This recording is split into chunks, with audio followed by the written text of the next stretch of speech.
أعوذ بالله من الشيطان الرجيم. بسم الله الرحمن الرحيم. إذا جاء نصر الله والفتح ورأيت الناس يدخلون في دين الله أفواجا فسبح بحمد ربك واستغفره إنه كان توابا.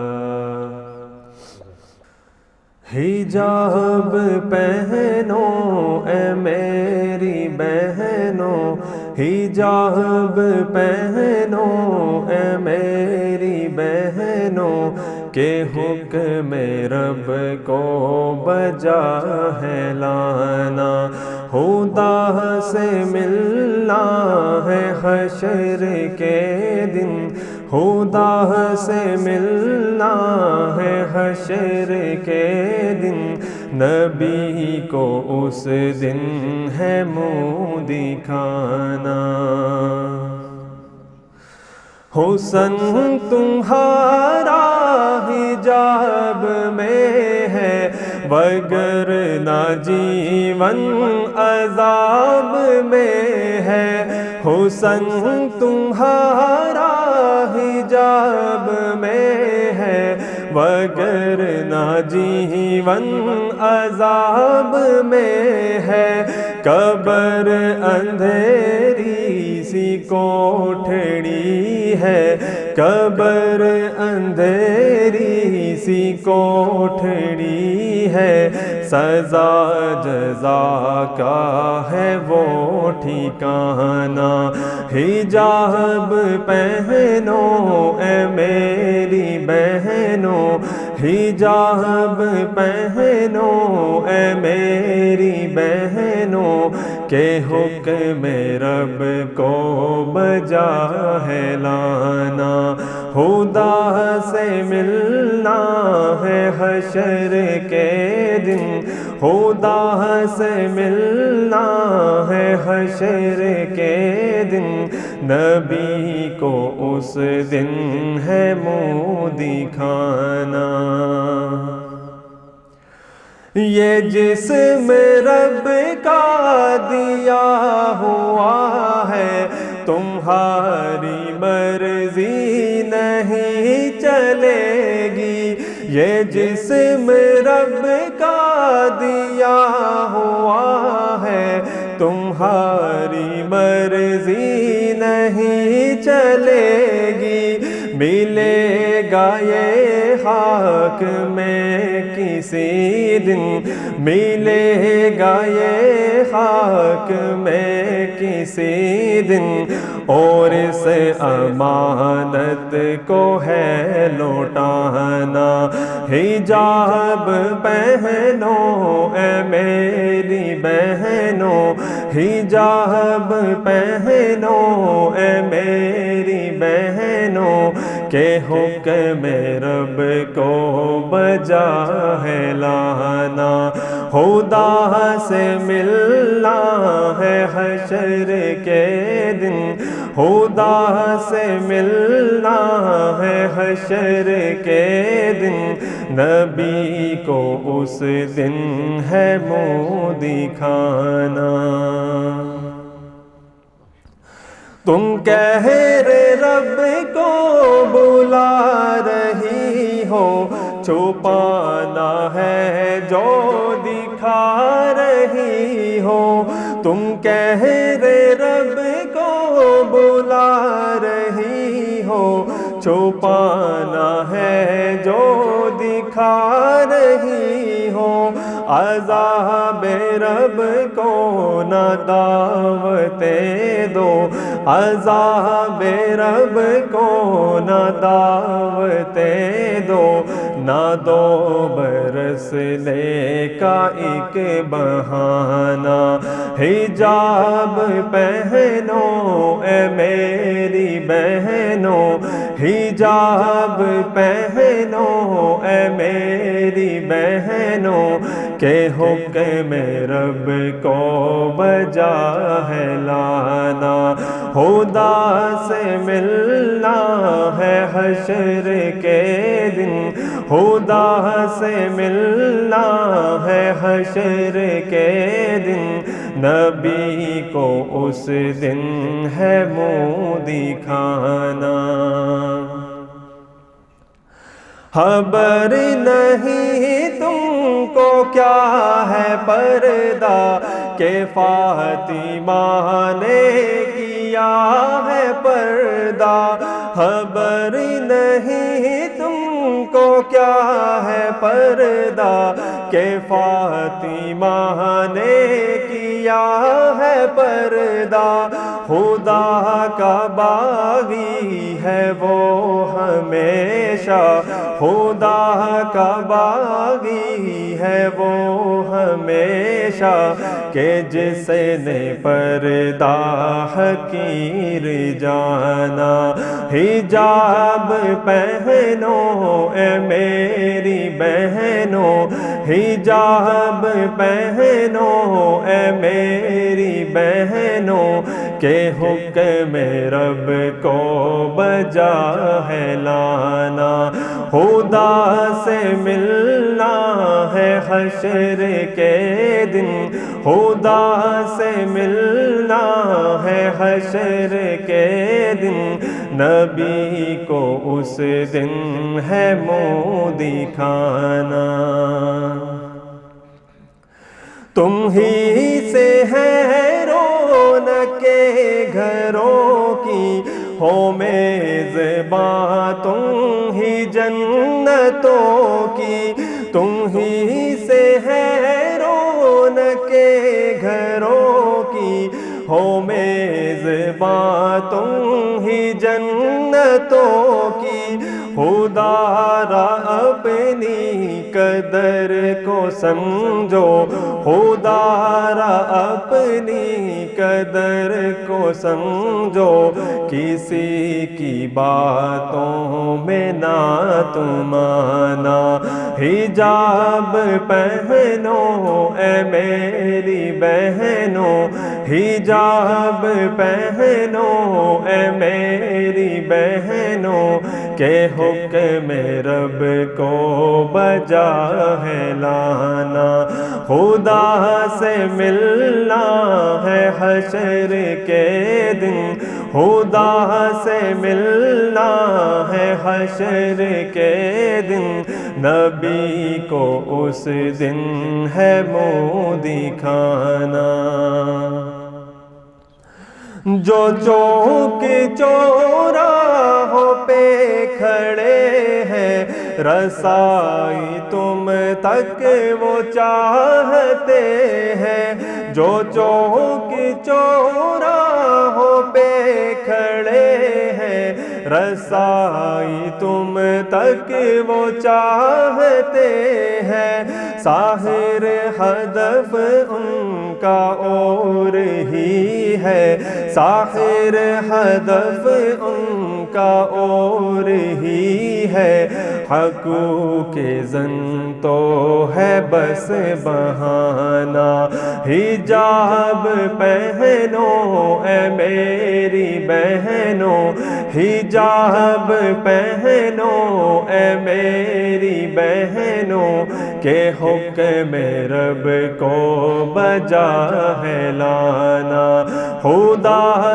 سے ملنا ہے حشر کے دن، خدا سے ملنا ہے حشر کے دن، نبی کو اس دن ہے منہ دکھانا، نبی کو اس دن ہے منہ دکھانا، نبی کو اس دن ہے منہ دکھانا۔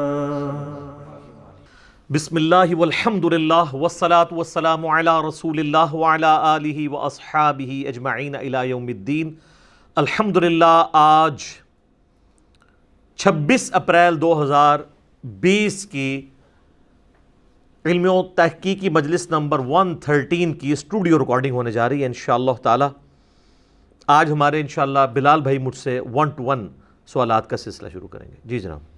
بسم اللہ الرحمن الرحیم، اللہم صلی علی محمد وعلی آل محمد۔ علی بھائی، آج کا پہلا سوال ہے، آج کل سوشل میڈیا پر ایک ویڈیو کافی وائرل ہے جس میں ایک دیوبندی مفتی اعظم امریکہ محترم منیر احمد صاحب نے مسند احمد کی ایک حدیث کی انٹرپریٹیشن کر کے ثابت کیا ہے کہ نبی صلی اللہ علیہ وآلہ وسلم نے فرمایا کہ جب ثریا ستارہ طلوع ہوتا ہے تو زمین سے آفت اٹھا لی جاتی ہے، اور یہ ستارہ ثریا 12 مئی 2020 کو طلوع ہوگا، لہذا کرونا کی وبا بھی 12 مئی 2020 تک ختم ہو جائے گی۔ اگر واقعی ایسی کوئی حدیث ہے تو کنفرم کر دیں تاکہ ہم نان مسلمز تک یہ پیغام پہنچا کر ان پر اسلام کی حقانیت ثابت کر سکیں۔ شکریہ، مع السلام۔ وعلیکم السلام۔ انا للہ و انا الیہ راجعون۔ اللہ نہ کرے جی آپ لوگوں کو انگریزی آئے یا گوروں کو اردو آئے کہ ان تک یہ آپ لوگوں کی اس طرح کی ویڈیوز پہنچیں جس میں آپ لوگوں نے اس قسم کے غیر علمی دعوے کیے ہوئے ہیں اور احادیث کے منہ میں اپنا لقمہ ڈالا ہوا ہے۔ میرے بھائیو، یہ بالکل غلط انٹرپریٹیشن انہوں نے کی ہے۔ اس حدیث کا دور دور تک کوئی اس قسم کے وبائی امراض کے ساتھ کچھ لینا دینا نہیں ہے۔ اسلام صرف 2 علوم کو مانتا ہے، یا ریویلڈ نالج ہو، کتاب و سنت کا علم، یا acquired knowledge, the knowledge obtained through observations and experiments، یعنی سائنس کا علم۔ ان 2 علوم کے سوا کسی تیسرے علم کو اسلام نہیں مانتا اتھینٹسٹی کے طور پر۔ قرآن حکیم میں اللہ تبارک و تعالیٰ نے سورہ بنی اسرائیل کی آیت نمبر 36 میں فرمایا وَلَا تَقْفُ مَا لَيْسَ لَكَ بِهِ عِلْمٌ إِنَّ السَّمْعَ وَالْبَصَرَ وَالْفُؤَادَ كُلُّ أُولَٰئِكَ كَانَ عَنْهُ مَسْئُولًا۔ اے انسان، کسی چیز کی پیروی اس وقت تک مت کر جب تک کہ تجھے اس کے بارے میں ڈیفینیٹ علم نہ حاصل ہو جائے۔ بے شک کان، آنکھ اور عقل، دل یا دماغ، کوئی بھی چیز ہو، اس کے بارے میں تمہیں پوچھا جائے گا کہ تم نے ان 3 انسٹرومنٹس کو استعمال کر کے حق بات تک پہنچنے کی کوشش کیوں نہیں کی۔ یہ اس طرح کی تمام چیزیں توہمات ہیں، اور اسلام بالکل توہمات کے اگینسٹ ہے۔ کالی بلی راستہ کاٹ جائے، یہ نحوست کی نشانی ہے، توہم پرستی ہے۔ شیشے کا ٹوٹنا جو ہے وہ بری خبر کا پیش خیمہ ہے۔ کوا اگر گھر کے منڈیر پہ بیٹھا ہو تو مہمانوں کے آنے کی امید ہے، جوتی پہ جوتی چڑھ جائے تو کہیں پر سفر لکھا ہوا ہے۔ یہ سب کی سب چیزیں ہندوؤں کے زیر اثر مسلمانوں کے ہاں آئی ہیں۔ اسلام میں اس کی قطعاً کوئی گنجائش نہیں ہے۔ نہ اسے ریویلڈ نالج سپورٹ کرتا ہے، یعنی وحی کا علم، کتاب و سنت کا علم، اور نہ ہی ایکوائرڈ نالج سپورٹ کرتا ہے۔ اب رہا یہ جو دیوبندی مولانا ہیں، جن کو دیوبندی مفتی اعظم امریکہ بھی کہتے ہیں، ان کی یہ ویڈیو بدقسمتی کے ساتھ میں نے بھی دیکھ لی، کیونکہ یہاں پہ بھی کافی لوگ بھیج رہے تھے کہ جی دیکھیں اس طرح کی کوئی حدیث ہے مسند احمد میں۔ تو جب ہم نے مسند احمد کھولی تو اس وقت جو آپ کے پاس PDF 14 جلدوں میں اویلیبل ہے، یا مکتبۃ الشاملہ کے اندر، اس کے اندر اس حدیث کا نمبر ہے 5105 انٹرنیشنل نمبر کے مطابق۔ میری خواہش ہے کہ یہ حدیث نا آپ کسی بھی ایسے مسلمان یا غیر مسلم کے سامنے جس کو صرف اردو پڑھنی آتی ہو، چاہے وہ 5ویں کلاس کا اسٹوڈنٹ ہو، اس کو کہیں کہ بیٹا ذرا یہ حدیث پڑھو اور اس میں سے بتاؤ یہ مطلب نکلتا ہے، تو آپ کو پتہ چل جائے گا کہ اس کا کچھ لینا دینا نہیں ہے اس معاملے کے ساتھ۔ حدیث کے الفاظ کچھ یوں ہیں کہ سیدنا عبداللہ بن سراقہ رضی اللہ تعالیٰ عنہ ورحمہ اللہ تعالیٰ کہتے ہیں کہ میں نے عبداللہ بن عمر رضی اللہ تعالیٰ عنہما سے پوچھا اللہ کے نبی صلی اللہ علیہ وآلہ وسلم کے حوالے سے کہ جو پھلوں کی تجارت ہے اس کے بارے میں آپ کے پاس کوئی حدیث ہے تو بیان کریں۔ تو عبداللہ بن عمر رضی اللہ تعالیٰ عنہ نے فرمایا کہ ہمیں نبی صلی اللہ علیہ وآلہ وسلم نے آہا کے ختم ہونے سے پہلے پھلوں کی تجارت کرنے سے منع فرمایا۔ تو انہوں نے پوچھا یہ آہا کیا ہے؟ عین، الف اور ہا اور پھر آگے ہا۔ تو عبداللہ بن عمر رضی اللہ تعالی عنہما نے فرمایا کہ جب ثریا ستارہ طلوع ہوتا ہے یہ اس وقت کی نشانی ہے کہ وہ آہا کا یا آفت کا پیریڈ چلا جاتا ہے. وہ آفت کس پہ آتی ہے؟ پھلوں کے اوپر، یعنی ان کو کیڑا لگ جانا، ان کا خراب ہونا، یا پھلوں کے پکنے کا پیریڈ جو ہے جو کمپلیٹ ہوتا ہے وہ اس پیریڈ کے گزرنے کے بعد ہوتا ہے. اور اس کی نشانی عرب کے لوگوں نے رکھی ہوئی تھی کہ ثریا ستارہ جب طلوع ہوتا ہے، اور آج کی ڈیٹ کے اعتبار سے یعنی گرمیوں کا موسم جب شروع ہوتا ہے 12 مئی آلموسٹ، تو اس وقت تک جس پھل کو کیڑا لگنا ہوتا تھا، اس پہ آفت آنی ہوتی تھی، وہ آ چکی ہوتی تھی، اور جس نے پک کر تیار ہونا ہوتا تھا وہ تیار ہو چکا ہوتا تھا. تو ثریا ستارے کا کوئی آفت کے ساتھ لینا دینا نہیں تھا، بلکہ ایک ٹائم پیریڈ کو ڈیفائن کیا گیا. جیسا کہ ہمارے سب کانٹیننٹ کے اندر مونسون ہمیں پتہ ہے ساون کا مہینہ ہے، جولائی اگست کے اندر آتا ہے. اس کا کوئی اس کے ساتھ تو تعلق ہی نہیں ہے کہ آفات کا مہینہ ہے، یہ وہ تو آنی ہوتی ہے ہر دفعہ، ایک نیچرل پروسیس ہے. تو یہ اس چیز کا ذکر تھا، نہ کہ اس کا کسی وبائی مرض کے ساتھ یا کسی کورونا کی آفت کے ساتھ ریلیٹڈ تھی یہ چیز. یہ بالکل انہوں نے غلط انٹرپریٹیشن کی ہے. ہمارے یہاں پنجاب کے کلچر کے اندر بھی عموماً 15 اپریل کے بعد جو ہے وہ گندم کی کٹائی کا موسم شروع ہو جاتا ہے. اگر آپ سے کوئی پوچھے کہ جی گندم کی کٹائی کب ہوگی تو آپ کہیں گے 15 اپریل. تو عبداللہ بن عمر سے انہوں نے پوچھا کہ بتائیے کہ پھلوں کے بیچنے کا پیریڈ کون سا ہے کہ جس سے پہلے آپ پھل نہیں بیچ سکتے؟ تو انہوں نے کہا ثریا ستارہ جب نظر آئے گا نا اس کے بعد آپ پھلوں کو بیچ سکتے ہیں. اور اس کی ڈیٹیل پوری صحیح مسلم میں، تو مسند احمد میں تو بڑی دور چلے گئی، یہ حدیث مسلم شریف میں بھی موجود ہے عبداللہ بن عمر سے. چونکہ انہوں نے درس نظامی کے کورس میں بزرگوں کی کتابیں پڑھی ہوتی ہیں، یہ تو اصول برکت کے لیے ہوتی ہے. یہ میرا مقصد کوئی ٹانٹ کرنا نہیں ہے، صرف ان کے فالورز کو جگانا ہے کہ جن لوگوں پہ آپ نے رلائی کیا ہوا ہے نا، وہ لوگ علم حدیث سے کتنی واقفیت رکھتے ہیں. آپ کے ہاتھ میں تو اسلام 360 موجود ہے نا، تو صحیح مسلم کا میں آپ کو انٹرنیشنل نمبر بتا دیتا ہوں، وہ آپ کو آسانی سے مل جائے گا. صحیح مسلم میں انٹرنیشنل نمبر کے مطابق 3864 نمبر حدیث ہے، اور اس حدیث کے اوپر بھی باب موجود ہے. کئی ایک طرق اس کے امام مسلم لے کے آئے ہیں کہ جو پھلوں کی تجارت ہے وہ پھلوں کو کیڑا لگنے، ان پہ آفت آنے کے پیریڈ جو ہے نا اس سے پہلے آپ پھلوں کی تجارت نہیں کر سکتے، اس کے بعد کر سکتے ہیں. اسی طریقے سے یہ حدیث صحیح بخاری میں بھی موجود ہے. صحیح بخاری میں اس کا نمبر ہے انٹرنیشنل 2193. اس پہ امام بخاری نے باب باندھا ہے کہ جو وبا کا پیریڈ ہے وہ وبا جو پھلوں کے اوپر آتی ہے، کرونا نہیں سر، پھلوں والی وبا، اس پیریڈ کے ختم ہونے سے پہلے پہلے پھلوں کی تجارت کرنا منع ہے. اور اس کے نیچے امام بخاری وہ حدیث لے کے آئے ہیں ایک اور صحابی تھے سیدنا زید ابن ثابت سے رضی اللہ تعالیٰ عنہ. وہ کہتے ہیں، صحیح بخاری کے الفاظ ہیں 2193، کہ نبی علیہ السلام کے مبارک زمانے کے اندر لوگ درختوں پہ لگے ہوئے پھلوں کا سودا کیا کرتے تھے. جب خریدار آتا تھا تو وہ رونا پیٹنا ڈال دیتا تھا کہ جناب تم نے میرے ساتھ یہ کھجور کا سودا کیا ہے، یہ تو کھجور کو کیڑا لگ گیا ہے، یہ کھجور جو ہے وہ ڈیمیج ہوئی ہوئی ہے. تو وہ ہر دفعہ جھگڑا ہوتا تھا. تو نبی علیہ السلام نے فرمایا جب تک تمہارے درخت جو ہیں یہ پھل پک نہ جائیں اس وقت تک تم ان کے ساتھ سودا نہ کرو. اور آپ علیہ السلام فرمایا اس کی نشانی یہ ہے کہ ثریا ستارے کا طلوع ہونا، یعنی وہ گرمیوں کا پیریڈ شروع ہونا. تو وہ گرمیوں کا پیریڈ جو ہے وہ ٹائم پیریڈ کے طور پہ بتایا گیا، یہ کوئی نشانی نہیں ہے. نہ اسلام کے مزاج میں کوئی ستارہ پرستی یا علم نجوم والا کوئی سلسلہ موجود ہے کہ اس کے ساتھ اس کو ریلیٹ کر دیا جائے. یہ سر بخاری اور مسلم میں بھی حدیث موجود تھی، میں نے اس کی انٹرپریٹیشن آپ کو بتا دی. اچھا، اب یہ ثریا ستارہ تو انڈیا پاکستان بنگلہ دیش میں ویسی مصیبت بنا ہوا ہے ہمارے لیے اس اعتبار سے کہ یہاں پر جو زیادہ تر لوگ آباد ہیں وہ یا حنفی بریلوی ہیں یا حنفی دیوبندی ہیں، اور وہ ہمیں اکثر کہتے ہیں کہ جی بخاری مسلم میں امام حنیفہ کا ذکر موجود ہے. بلکہ جو زیادہ سمجھدار بنتا ہے وہ کہتا ہے قرآن میں لکھا ہوا ہے. اچھا، ہم کہتے ہیں جی قرآن میں کہاں لکھا ہے؟ وہ کہتے ہیں جی سورۃ الجمعہ کی ایک آیت ہے جی. اچھا جی، وہ ہم کھول کے پڑھ لیتے ہیں جی سورۃ الجمعہ کی کون سی آیت ہے.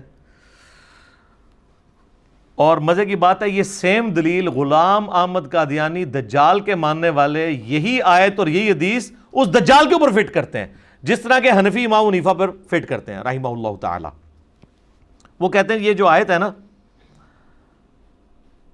هو الذی بعث فی الامیین رسولا منہم یتلو علیہم آیاتہ ویزکیہم ویعلمہم الکتاب والحکمہ وان کانوا من قبل لفی ضلال مبین. یعنی وہی اللہ ہے جس نے امیین میں رسول کو بھیجا جو ان پر اللہ کی آیات تلاوت کرتے ہیں، ان کا تزکیہ کرتے ہیں، انہیں کتاب و حکمت کی تعلیم سکھاتے ہیں، اور اس سے پہلے یہ کھلی گمراہی میں تھے. وآخرین منہم لما یلحقوا بہم، اور ابھی اور لوگ ہیں جو ان کو آ کے ملیں گے، یعنی تابعین، صحابہ کرام کے بعد جو لوگ ایمان لے کر آئیں گے جو ان کا زمانہ پائیں گے. وَهُوَ الْعَزِيزُ الْحَكِيمُ، اور وہی غالب ہے، حکمت والا ہے. تو یہ جو الفاظ ہیں نا وَآخَرِينَ مِنْهُمْ لَمَّا يَلْحَقُوا بِهِمْ، اسی کانٹیکسٹ میں بخاری مسلم میں حدیث ہے، نبی علیہ السلام سے صحابہ نے پوچھا یہ کون لوگ ہیں جو بعد میں آئیں گے؟ تو آپ علیہ السلام کے پاس بیٹھے ہوئے تھے سیدنا سلمان فارسی. ایک لفظ ہے سلیمان، وہ پیغمبر کا نام ہے، سیدنا سلیمان بن داود علیہم السلام. یہ لفظ ہے سلمان، پیشنی زبر کے ساتھ ہے اور یا اس میں کوئی نہیں، سلمان. تو سیدنا سلمان فارسی جو پہلے آتش پرست تھے، اس کے بعد یہودی ہوئے، پھر عیسائی ہوئے، الٹیمیٹلی نبی علیہ السلام کے مبارک قدموں میں پہنچ کے مسلمان ہوئے.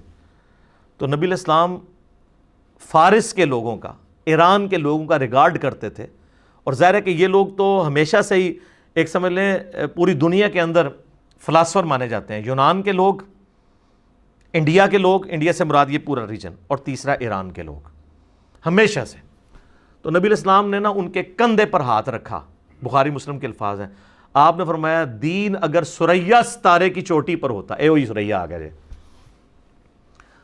یعنی آپ نے ایک مثال بیان کی کہ اتنی دور بھی ہوتا نا تو فارس کے کچھ لوگ آ کے اسے حاصل کر لیتے. تو پہلی بشارت تو حضرت سلمان فارسی کے لیے تھی کہ اتنی دور سے یہاں تک پہنچے، اتنے ریلیجن بدل کے، اور دوسرا ان کے علاقے کے لوگوں کی تعریف کی کہ وہ ایسے کمیٹڈ لوگ ہیں اور ایسے جینیس لوگ ہیں. آپ بے شک ایران والوں کو جو مرضی کہیں، نبی الاسلام نے ایران والوں کی یہ تعریف بیان کی ہے. تو فارس کے لوگ، اس وقت پرشین امپائر تھی نا، فارس کہا جاتا تھا، تو یہ حاصل کر لیں.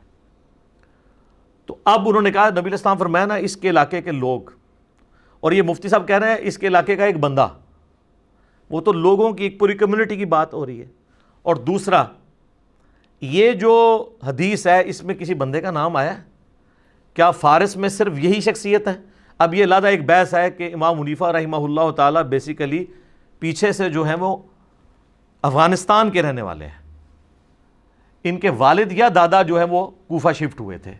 یہ یعنی فارسیوں نسل نہیں ہے، لہٰذا ان کے اوپر تو یہ فٹ بھی نہیں ہوتی اس طریقے سے. چلے اگر کوئی کھینچ تان کے کرنا چاہتا ہے، جو پیورلی فارسیوں نسل لوگ ہیں یہ امام ابو الحسین مسلم بن حجاج القشیری نیشاپوری. نیشاپور آج بھی ایران کا شہر ہے، آپ گوگل ماریں ذرا آپ کو پتہ چل جائے گا. گوگل حافظہ اللہ تعالی، شیخ گوگل، وہ آپ کو بتا دے گا نیشاپور آج بھی موجود ہے. امام مسلم وہاں سے ہیں، امام حاکم جنہوں نے بخاری مسلم پہ المستدرک للحاکم لکھی ہے، چھوٹی ہوئی حدیثیں جمع کی ہیں اسی شرط کے اوپر، وہ نیشاپور کے رہنے والے ہیں.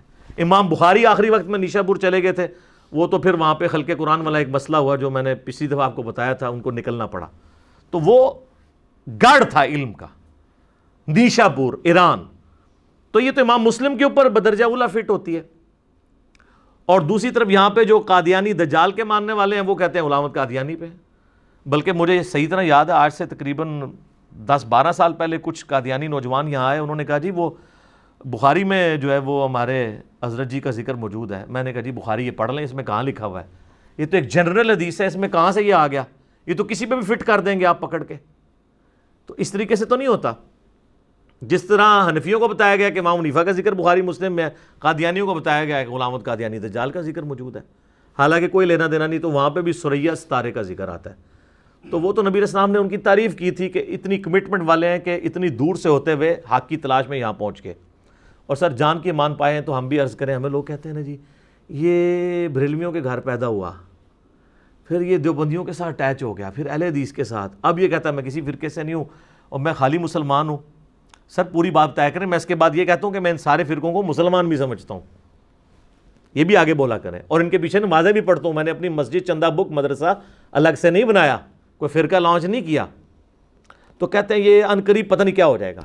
تو جناب حضرت سلمان فارسی کو بھی لوگ کہتے ہوں گے کہ تم پہلے جو ہے وہ آتش پرست تھے، پھر یہودی ہوئے، پھر عیسائی ہوئے، اب مسلمان ہوئے، پتہ نہیں کیا ہو جاؤ گے۔ تو کچھ بھی نہیں ہوئے، جو ایسے ہو ہی رہے، مسلمان مرے نے، انشاءاللہ ہم بھی مسلم ہی مریں گے انشاءاللہ تعالی۔ وَلَا تَمُوتُنَّ إِلَّا وَأَنْتُمْ مُسْلِمُونَ، ٹھیک ہو گیا؟ هُوَ سَمَّاكُمُ الْمُسْلِمِينَ مِنْ قَبْلُ وَفِي هَذَا۔ لیکن ان کو میرا خیال بات اسی وقت سمجھ آنی ہے جب کسی پتھر میں سے آواز آئی نا ایھا المسلم، جو مسلم شریف میں حدیث ہے نا کہ جب دجال کے ساتھ جنگ ہو رہی ہوگی مسلمانوں کی، تو صرف ایک درخت ہے غرقت جو پناہ دے گا یہودیوں کو، ورنہ اگر کسی پتھر کے پیچھے بھی کوئی یہودی چھپا ہوا نا تو وہ پتھر بھی بولے گا ایھا المسلم، اے مسلم میرے پیچھے یہودی ہے، اسے قتل کرتے۔ یعنی یہ عام یہودی کو نہیں، یعنی جنگ کے دوران کی بات ہو رہی ہے۔ تو ان کا یہ تو کہتے ہیں فرقہ ہونا چاہیے، ان کو آواز آئی نا مسلم کی تو انہیں کہہ رہے ہیں کوئی انجینئر صاحب کی ویڈیو پیچھے چل پئی ہے، ٹھیک ہے نا، کیونکہ یہ تو کہتے ہیں ہم بریلوی دیوبندی اہل حدیث شیعہ ہیں، یہ مسلم نام سے ہی چڑھتے ہیں، احادیث میں تو مسلم کے الفاظ موجود ہیں۔ انشاءاللہ ہماری ویڈیوز کی برکت سے ابھی ہمیں نظر آنا شروع ہو گیا انشاءاللہ کہ یہ ایھا المسلم تک بات کافی ساری ادھر تو پہنچ چکی ہے، اور جب انڈیا، پاکستان، بنگلہ دیش اور افغانستان میں انقلاب آ جائے تو باقی تو ویسے ہی کور ہو جاتے ہیں، کیونکہ ساری دنیا میں فتنہ ان علاقے کے علماء کا پھیلایا ہوا ہے، یہیں سے ایکسپورٹ ہوتا ہے باہر۔ ایون چائنا میں بریلوی اور دیوبندیوں کی مسجدیں ہیں، ان کو پتہ بھی نہیں ہے کہ یہ کون سے دو بابے ہیں جن کے اوپر ہم لڑ رہے ہیں، وہ انڈیا کے دو شہروں کے اوپر، دو مدرسوں کے اوپر لڑ رہے ہیں۔ تو یہ ثریا ستارے کے ساتھ چونکہ انہوں نے بھی ذکر کیا ہے نا کہ جی وہ یہ ثریا ستارہ وہی ہے جس میں ہمارے بزرگوں کا ذکر آتا ہے، تو میں نے یہ ضروری سمجھا کہ میں اس کا پورا اس حوالے سے جواب دے دوں۔ اب میرے بھائیوں تھوڑا سا میں موقع غنیمت جانتے ہوئے، یہ جو اکثر علم نجوم کے بارے میں لوگ پوچھ رہے ہوتے ہیں اس کی شرعی حیثیت کیا ہے، تو وہ بھی اس کے ساتھ میں ایڈ کر دوں۔ صحیح بخاری اور صحیح مسلم کی متفق علیہ حدیث ہے، حدیبیہ کے موقع پر صحابہ اکرام کہتے ہیں ہم نے نبی علیہ السلام کے ساتھ فجر کی نماز ادا کی، تو آپ صلی اللہ علیہ وآلہ وسلم نے فجر کی نماز کے بعد ہماری طرف متوجہ ہو کر فرمایا کہ جانتے ہو تمہارے رب نے ابھی ابھی کیا فرمایا ہے؟ ڈائریکٹ وہی آ رہی سر، اس کیفیت کو صحابہ اکرام ہی فیل کر سکتے ہیں۔ جانتے ہو تمہارے رب نے ابھی ابھی کیا فرمایا ہے؟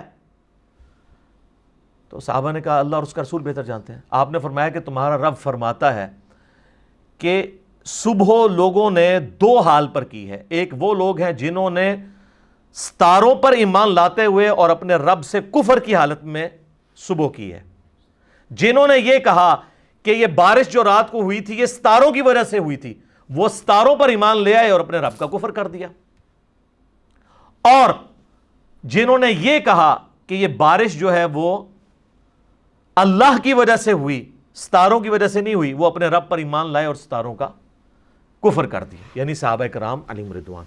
اس سے آپ کو پتہ چل جائے گا کہ ستاروں کے علم کی کیا حیثیت ہے اسلام میں۔ اسی طریقے سے میرے بھائیوں سنن ابی داؤد اور سنن ابن ماجہ میں حدیث ہے، نبی علیہ السلام نے فرمایا جس نے علم نجوم حاصل کیا اس نے جادو کا حصہ حاصل کر لیا۔ سنن ابی داؤد میں ایک اور حدیث ہے، جو شخص کسی کاہن کے پاس گیا اس نے محمد صلی اللہ علیہ وآلہ وسلم پر اتری ہوئی شریعت کا انکار کر دیا، بیزاری کا اظہار کر دیا، وَلِعَوْذُ بِاللَّهِ تعالی۔ صحیح مسلم میں ایک اور حدیث ہے، جو شخص کاہن کے پاس گم شدہ شے کا حساب کتاب لگوانے کے لیے گیا 40 دن تک اللہ تعالیٰ اس کی نماز بھی قبول نہیں کرے گا۔ یہ صحیح مسلم میں حدیث ہے۔ صحیح بخاری میں تعلیقاً انٹرنیشنل نمبر کے مطابق 3198 نمبر حدیث کے اندر سیدنا قتادہ تابعی رضی اللہ تعالیٰ عنہ و رحمہ اللہ تعالیٰ کا قول لیا ہے امام بخاری نے، تعلیقاً لیا ہے، اس کی پوری سند ابن حجر اسقلانی نے لکھی ہے کہ یہ صحیح سند کے ساتھ ہے۔ وہ قتادہ کہتے ہیں کہ ستاروں کے 3 مقاصد ہیں۔ نمبر 1، وَلَقَدْ زَيَّنَّا السَّمَاءَ الدُّنْيَا بِمَصَابِيحَ، اللہ نے ستاروں سے اس آسمان دنیا کو مزین کیا ہے، یہ خوبصورتی کا باعث۔ نمبر 2، رجوما للشیاطین، اسی آیت میں آتا ہے ہم نے شیاطین کو بھگانے کا ذریعہ بنایا ان کو۔ نمبر 3 جو سورۃ الانعام کی آیت نمبر 97 میں آیا، لِتَهْتَدُوا بِهَا فِي ظلمات، تاکہ تم ان ستاروں کے ذریعے خشکی اور سمندروں میں اندھیروں کے اندر راستہ تلاش کرو۔ نارتھ سٹار کے ذریعے آپ کر سکتے ہیں نا، نارتھ سٹار کی طرف اگر آپ کا بایاں کندھا ہونا تو آپ کے سامنے مشرق ہوتا ہے اور بالکل پیچھے مغرب، اور رائٹ کے اوپر جنوب، اور نارتھ سٹار تو ہوتے ہی نارتھ میں۔ تو یہ آپ دنیا میں کہیں پہ چلے جائیں اور نارتھ سٹار آپ لوکیٹ کرتے ہیں، وہ جو سٹارز کی مختلف بنی ہوتی ہیں شکلیں، دب اکبر ہم اسے کہتے ہیں، وہ اگر آپ کو پتہ چل جائے تو آپ لوکیٹ کر سکتے ہیں۔ اس کے بعد قتادہ کہتے ہیں ان تین چیزوں کے علاوہ جس نے بھی علم نجوم کے حوالے سے کوئی بیان کیا تو وہ غلطی پر ہے اور اس نے اپنی عمر کا حصہ ضائع کر دیا۔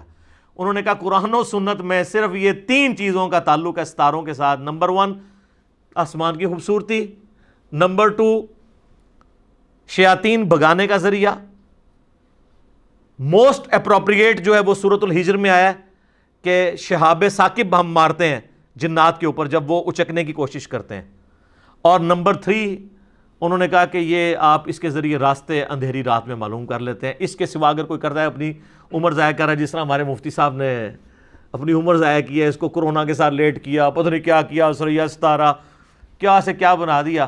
یہ اسی طریقے سے یہ جیسے مطلب آؤٹ آف کنٹیکسٹ لوگ چیز پیش کرتے ہیں۔ ہمیں کسی نے یہاں اکیڈمی میں ایک دفعہ حدیث بھیج دی کہ صحیح بخاری میں حدیث ہے کہ سب سے بہتر وہ ہے جس کی سب سے زیادہ بیویاں ہوں۔ میں نے کہا یار اس طرح کی تو کوئی حدیث میرے علم میں نہیں ہے۔ تو صحیح بخاری کھولی تو عبداللہ بن عباس کا یہ قول تھا کہ وہ نکاح کی ترغیب دلاتے ہوئے کہہ رہے تھے کہ نکاح جو ہے نیکی کا کام ہے، اور جو سب سے بہترین شخص تھا نا اس کی اتنی زیادہ اس نے نکاح کیے ہوئے تھے، یعنی نبی علیہ السلام نے بھی نکاح کیے ہیں۔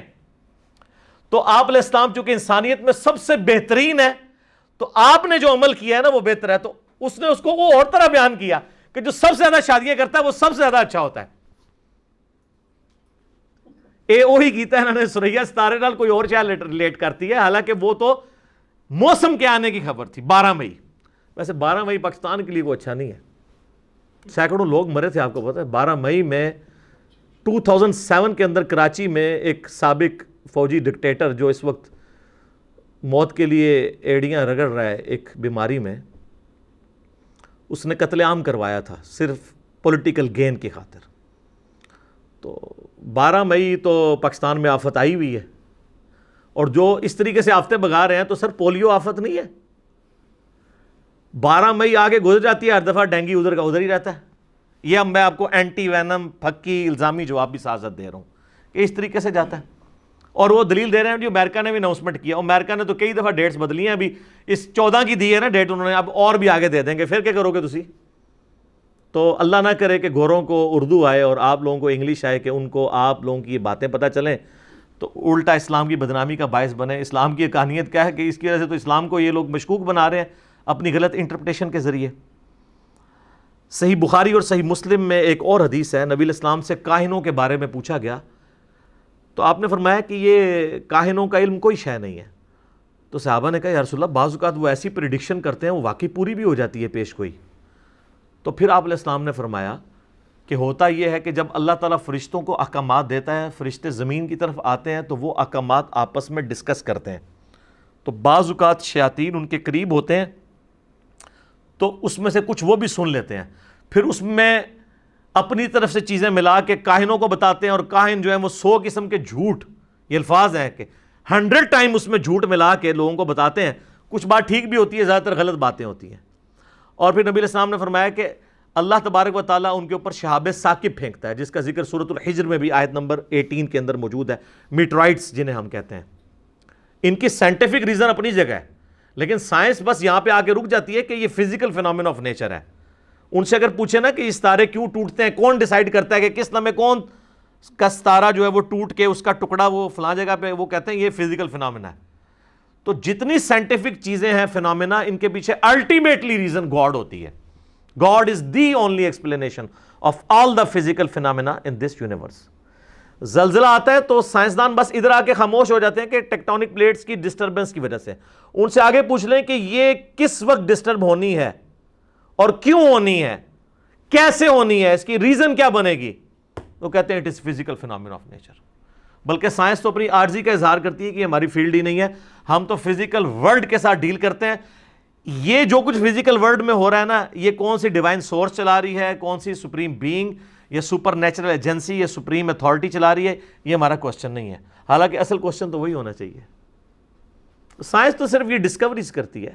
سائنس نے ڈسکور کیا کہ جی سورج جو ہے وہ ود رسپیکٹ ٹو زمین مشرق سے نکل کے مغرب میں غروب ہوتا ہے. ویسے تو نہیں ہوتا، ود رسپیکٹ، اور اس میں ہر سیکنڈ میں 50 کروڑ ایٹامک بم کے برابر انرجی ریلیز ہو رہی ہے. لیکن یہ ساری انفارمیشن نے سورج کو پیدا نہیں کیا. سورج کو سمجھنے کے لیے ایکویشنز ہیں، یہ فزیکل لاز ہیں، ان لاز نے نہیں پیدا کیا.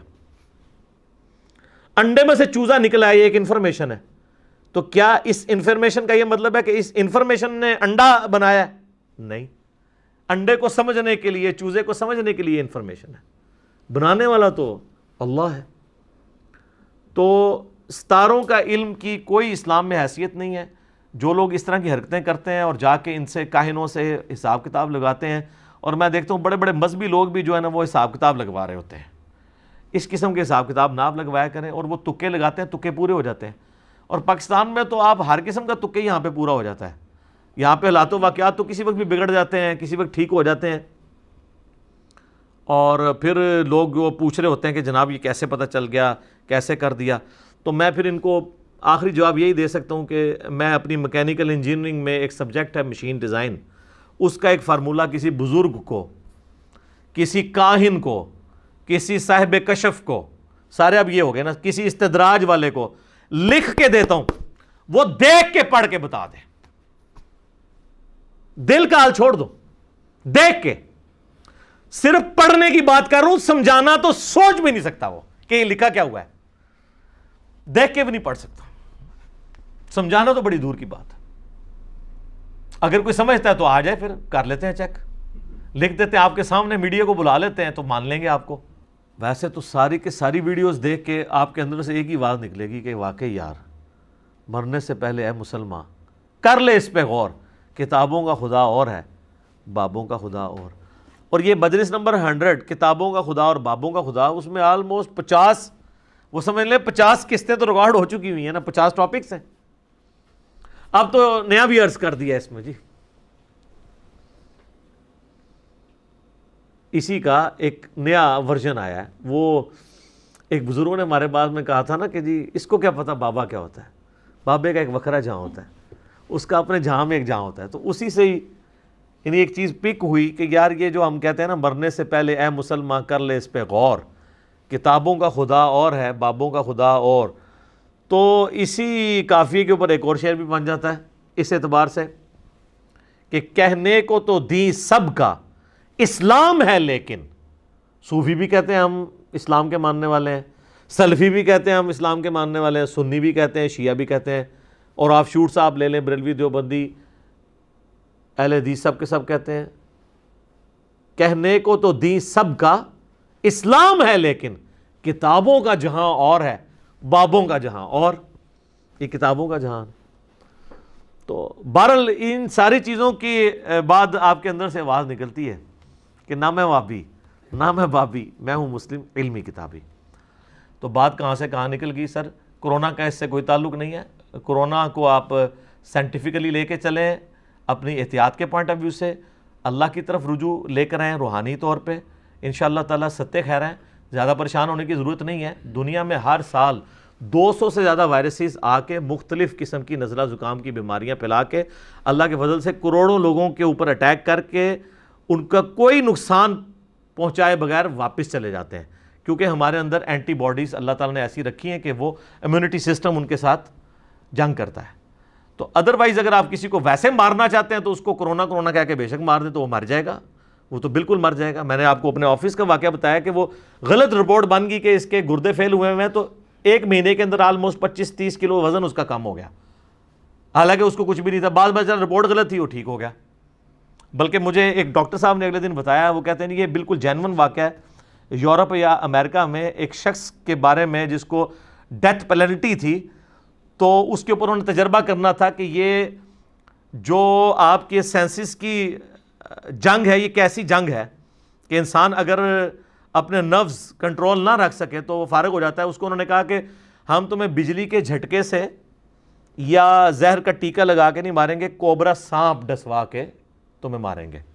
اس کی آنکھوں پہ انہوں نے پٹی باندھی اور 2 کامن پن ہیں, وہ 2 دانت ہوتے ہیں نا کوبرے کے, اس کے کمر پہ نا اسی فاصلے پہ رکھ کے ایسے چبوئے, وہ مر گیا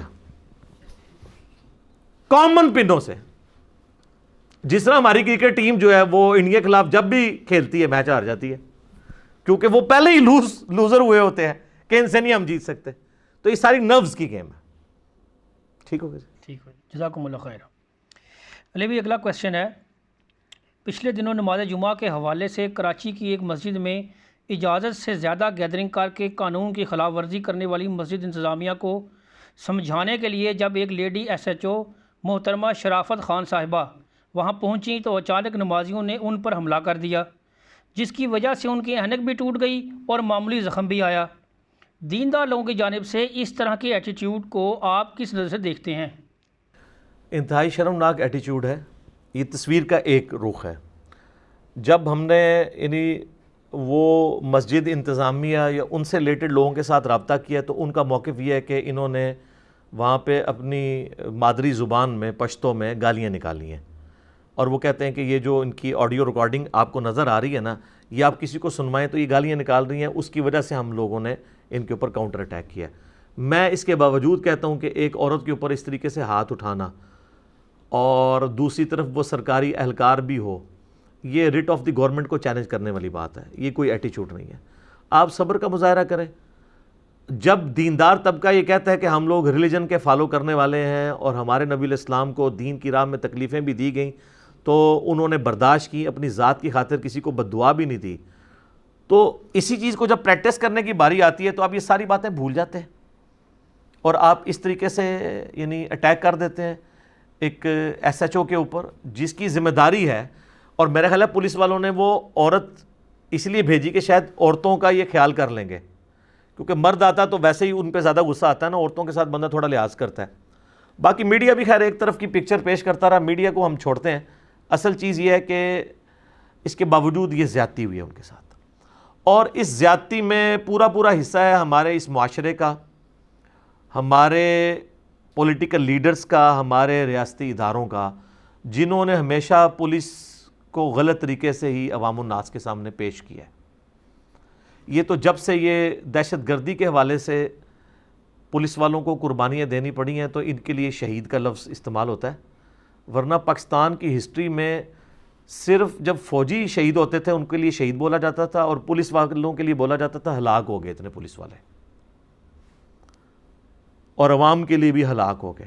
یہ تو اب ضرب عضب اور رد الفساد کے بعد تھوڑا سا چونکہ کنسنسس ہوا ریاستی اداروں کا اور پولیٹیکل لیڈرز کا اور جماعتوں کا, تو ان کو یہ تھوڑا ریئلائز ہوا کہ یار یہ نہیں ہے ٹرم سب کے لیے شہید کی استعمال کرنی چاہیے.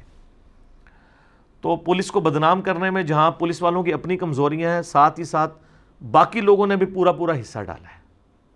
آپ دیکھیں گے کہ ہمارے پی ٹی وی کے ڈرامے ہوں یا دوسرے پرائیویٹ چینلز کے ڈرامے ہوں, اس میں پولیس والوں کو ہمیشہ برے کردار کے طور پہ عموماً پیش کیا جاتا ہے. اور میرے لیے زیادہ دکھ کی بات ہے کہ جب ہمارے ایک ریاستی ادارے نے ایک ٹی وی ڈرامہ بنایا ہے اس میں وہ پولیس والوں کو برا دکھا رہے ہیں, تو کل کو پولیس والوں نے اگر کوئی اس قسم کے ڈرامے بنانے شروع کر دیے, اس میں آپ کو برا دکھانا شروع کر دیا, پھر آپ نے کہنا ہے کہ جی یہ دیکھیں جی یہ تو حب الوطنی کا سوال آپ اٹھانا شروع کر دیں گے.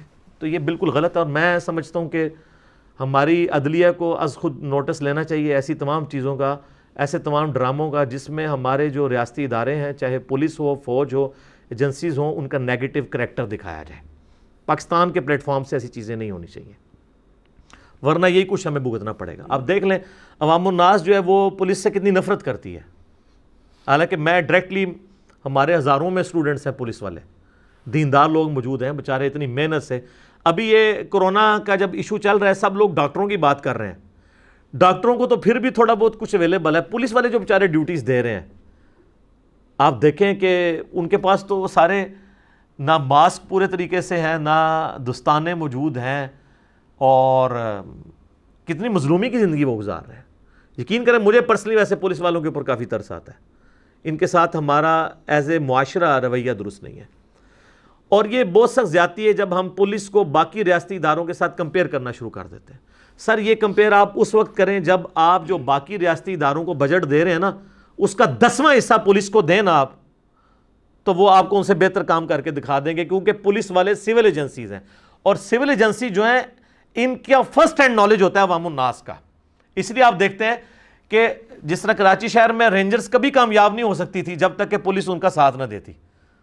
جس طرح کہ مشہور ہے ہمارے معاشرے میں کہ پولیس والوں کو تو واردات ہونے سے پہلے پتہ ہوتا ہے کہ کس نے کی ہے.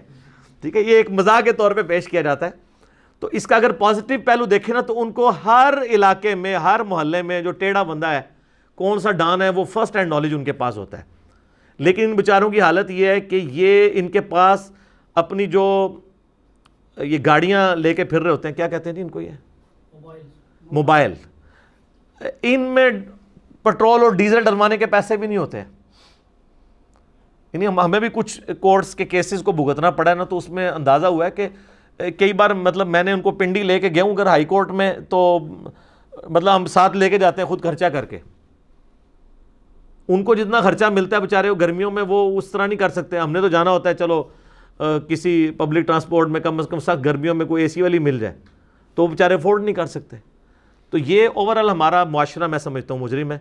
اور آپ دیکھ لیں 2014 کے دھرنوں میں بھی جس طریقے سے پولیس والوں کو زخمی کیا گیا, اس کے بعد پھر ایک مذہبی جماعت کی طرف سے دھرنے ہوئے فیض آباد والے, اس میں پولیس والوں کے اوپر کس طریقے سے پتھراؤ کیا گیا. وہ ایک آپ دیکھیں لڑکا ویم فل کیا ہوا تھا, اس بیچارے کی آنکھ نکل گئی.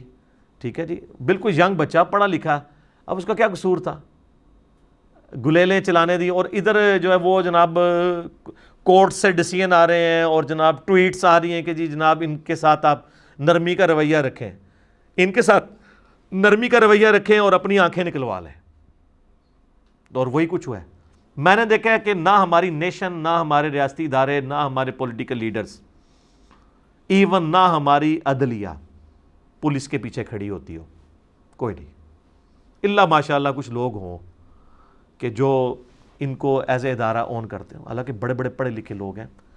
میرے تو کافی سارے اسٹوڈنٹس ہیں جو ہائر پوسٹ کے اوپر موجود ہیں دین کے اعتبار سے, تو اپنے اپنے علاقوں کے ٹاپرز ہیں. وہ سی ایس ایس میں ٹاپ کیا ہوا ہے, ڈاکٹرز ہیں تو اپنی فیلڈ میں ٹاپرز ہیں, انہوں نے اپنے شوق سے یہ یعنی محکمے اڈاپٹ کیے ہیں. جب وہاں پہ جاتے ہیں تو وہ لوگ ان کے بارے میں اس قسم کی باتیں کرتے ہیں, حالانکہ بڑے بڑے اچھے ایماندار لوگ بھی موجود ہیں.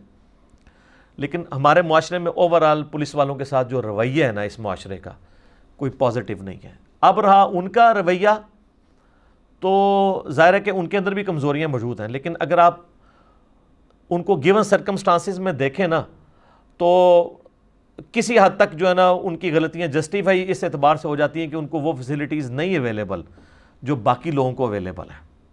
ان کو خالی آپ فضائل سنا کے چلا سکتے ہیں, سیدھی سی بات ہے. تو باتیں کرنا صرف آسان ہے نا. آپ ذرا پاکستان کے ججز کی تنخواہیں دیکھیں نا, اس کے اگینسٹ پولیس والوں کی تنخواہیں دیکھیں. فوج کے اندر آفیسرز کے آپ بینیفٹس دیکھیں اور پولیس والوں کے بینیفٹس دیکھیں. جب آپ ان کو وہ کچھ نہیں دے رہے ہیں تو آپ ان سے کیوں ایکسپیکٹ کر رہے ہیں کہ آپ اس قسم کے فرشتے بن کے آپ کو نظر آئیں گے. اور پھر اگلی بات ہے وہ اسی معاشرے کا حصہ ہے, باہر سے تو نہیں ہم نے امپورٹ کیے ہوئے. اس معاشرے میں اگر کوئی 2 نمبر ہے تو وہی اگر پولیس میں چلا جاتا ہے 2 نمبر ہوگا. اسی طریقے سے اگر پولیٹیکل لیڈرز میں لوگ خراب موجود ہیں تو ججز میں بھی ہیں, فوج کے اندر بھی ہیں, پولیس کے اندر بھی ہیں. اس کی وجہ سے پورے ادارے بدنام نہیں ہو جاتے, وہ چند انڈیویجولز ہیں. اور وہ انڈیویجول اس لیے ہیں کہ ایز اے نیشن ہمارے اندر اس طرح کی کمزوریاں موجود ہیں. گراس روٹ لیول سے ہم لوگ صرف اپنے بچوں کی تعلیم پر توجہ دے رہے ہیں, تربیت کوئی نہیں ہے, تربیت زیرو ہے. جس کا میں آپ کو ایک منہ بولتا ثبوت دیتا ہوں. آپ اپنے گھروں میں معاشرے میں آبزرو کر سکتے ہیں کہ آپ کا جو بچہ بالکل اسٹریٹ فارورڈ ہونا, لوگ کہتے ہیں یار یہ بالکل پولا ہے ہمارا بچہ, اس کو کچھ پتہ نہیں ہے. اور جو چلاکی و شیاری کر کے کوئی 2 نمبر طریقے اڈاپٹ کرتا ہو, کہتے ہیں یار یہ بچہ ہے, اے تیرا منڈا صحیح نکلا ہے بچوں.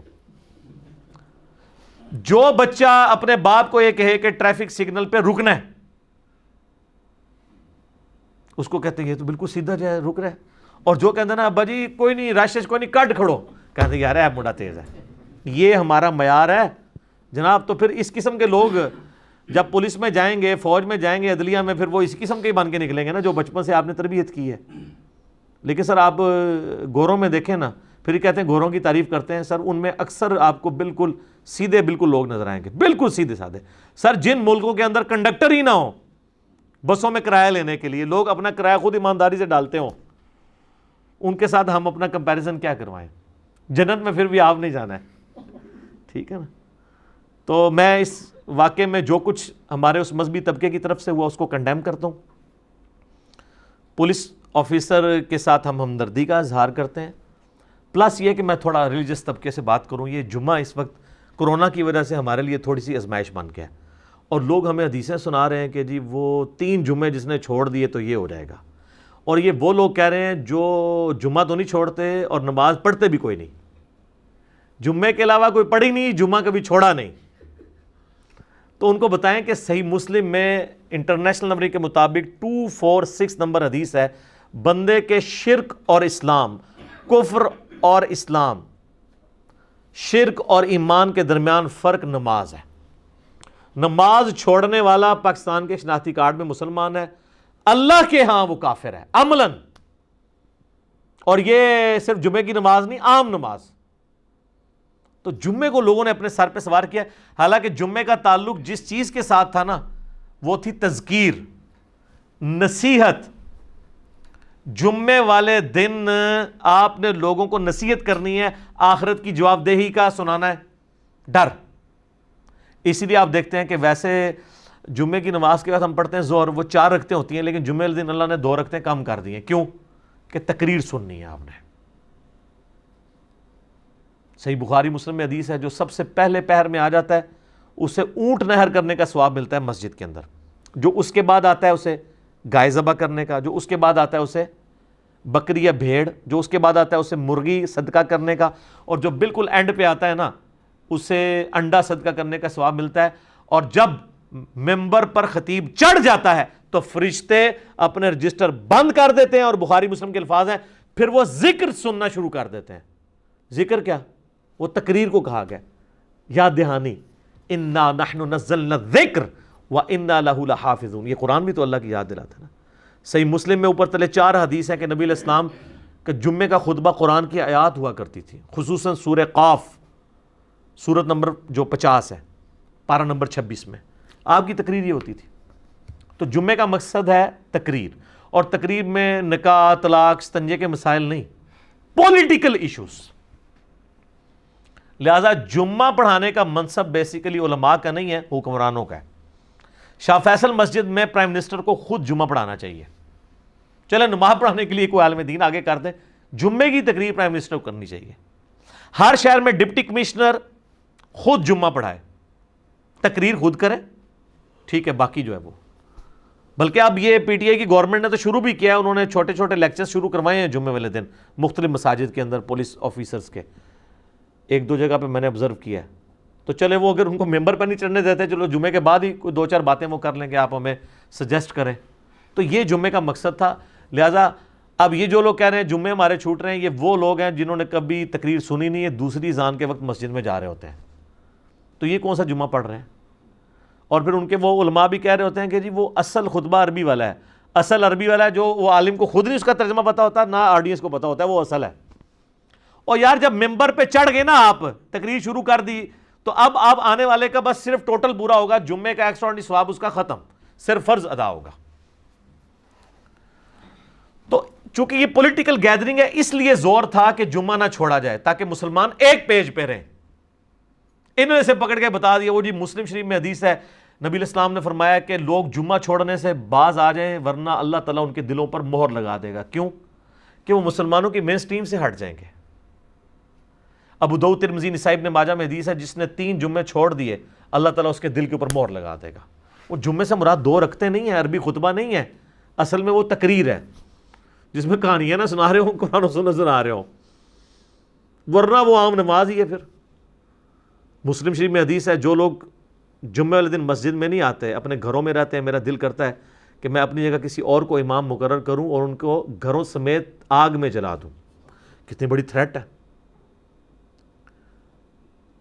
اس طریقے سے ابو داؤد میں حدیث ہے، نبی علیہ السلام نے فرمایا کہ جمعہ صرف 4 لوگوں کو معاف ہے، یا وہ غلام ہو، یا عورت ہو یا بچہ ہو یا مریض ہو. تو اب ہم کیٹاسٹرافک کنڈیشن سے گزر رہے ہیں. مرض کی کیٹاگری کسی درجے تک فال کرتی ہے. گورنمنٹ نے ڈیسیژن کیا ہے جمعے کے حوالے سے جو اسٹرکشنز لگائی ہیں تو اس کو فالو کریں. اس پہ آپ کے اوپر کوئی گناہ نہیں ہوگا. آپ زور کی نماز گھر میں ادا کر لیں. بخاری مسلم دونوں میں موجود ہے جب تیز بارش ہوتی یا سخت سردیاں ہوتی تو نبی علیہ السلام کہتے ہیں اذان کے ساتھ ایڈ کرواتے صلو فی الرحال، حی علی الصلاۃ حی علی الفلاح چھوڑ دیتے اور یہ کہتے کہو صلو فی الرحال، گھروں میں نماز پڑھ لو. صلو فی بیوتکم، اپنے گھروں میں ہی نماز پڑھ دو. لوگ کہتے ہیں وہ اس لیے کہ کیچڑ تھا. چلو بارش کے لیے تو کیچڑ تھا، سخت سردیوں میں کیا مسئلہ تھا؟ تردد آنے میں، سخت گرمیوں میں بھی. تو جہاں پہ آسانی ہے وہ آپ لوگوں کو لینے دیں. ویسے میں نے اس کے اوپر کرونا کے حوالے سے میری کافی ساری ویڈیوز اپلوڈڈ ہیں. گھر میں نماز پڑھنا، تراویح کے حوالے سے، نفلی نمازیں تو ویسے ہی گھر میں افضل ہیں. تو یہ چونکہ لوگوں کے دماغ پہ یہ جمعہ اس اعتبار سے سوار ہوا ہے اس لیے وہ کہتے ہیں کہ ہمیں جو مرضی ہو جائے.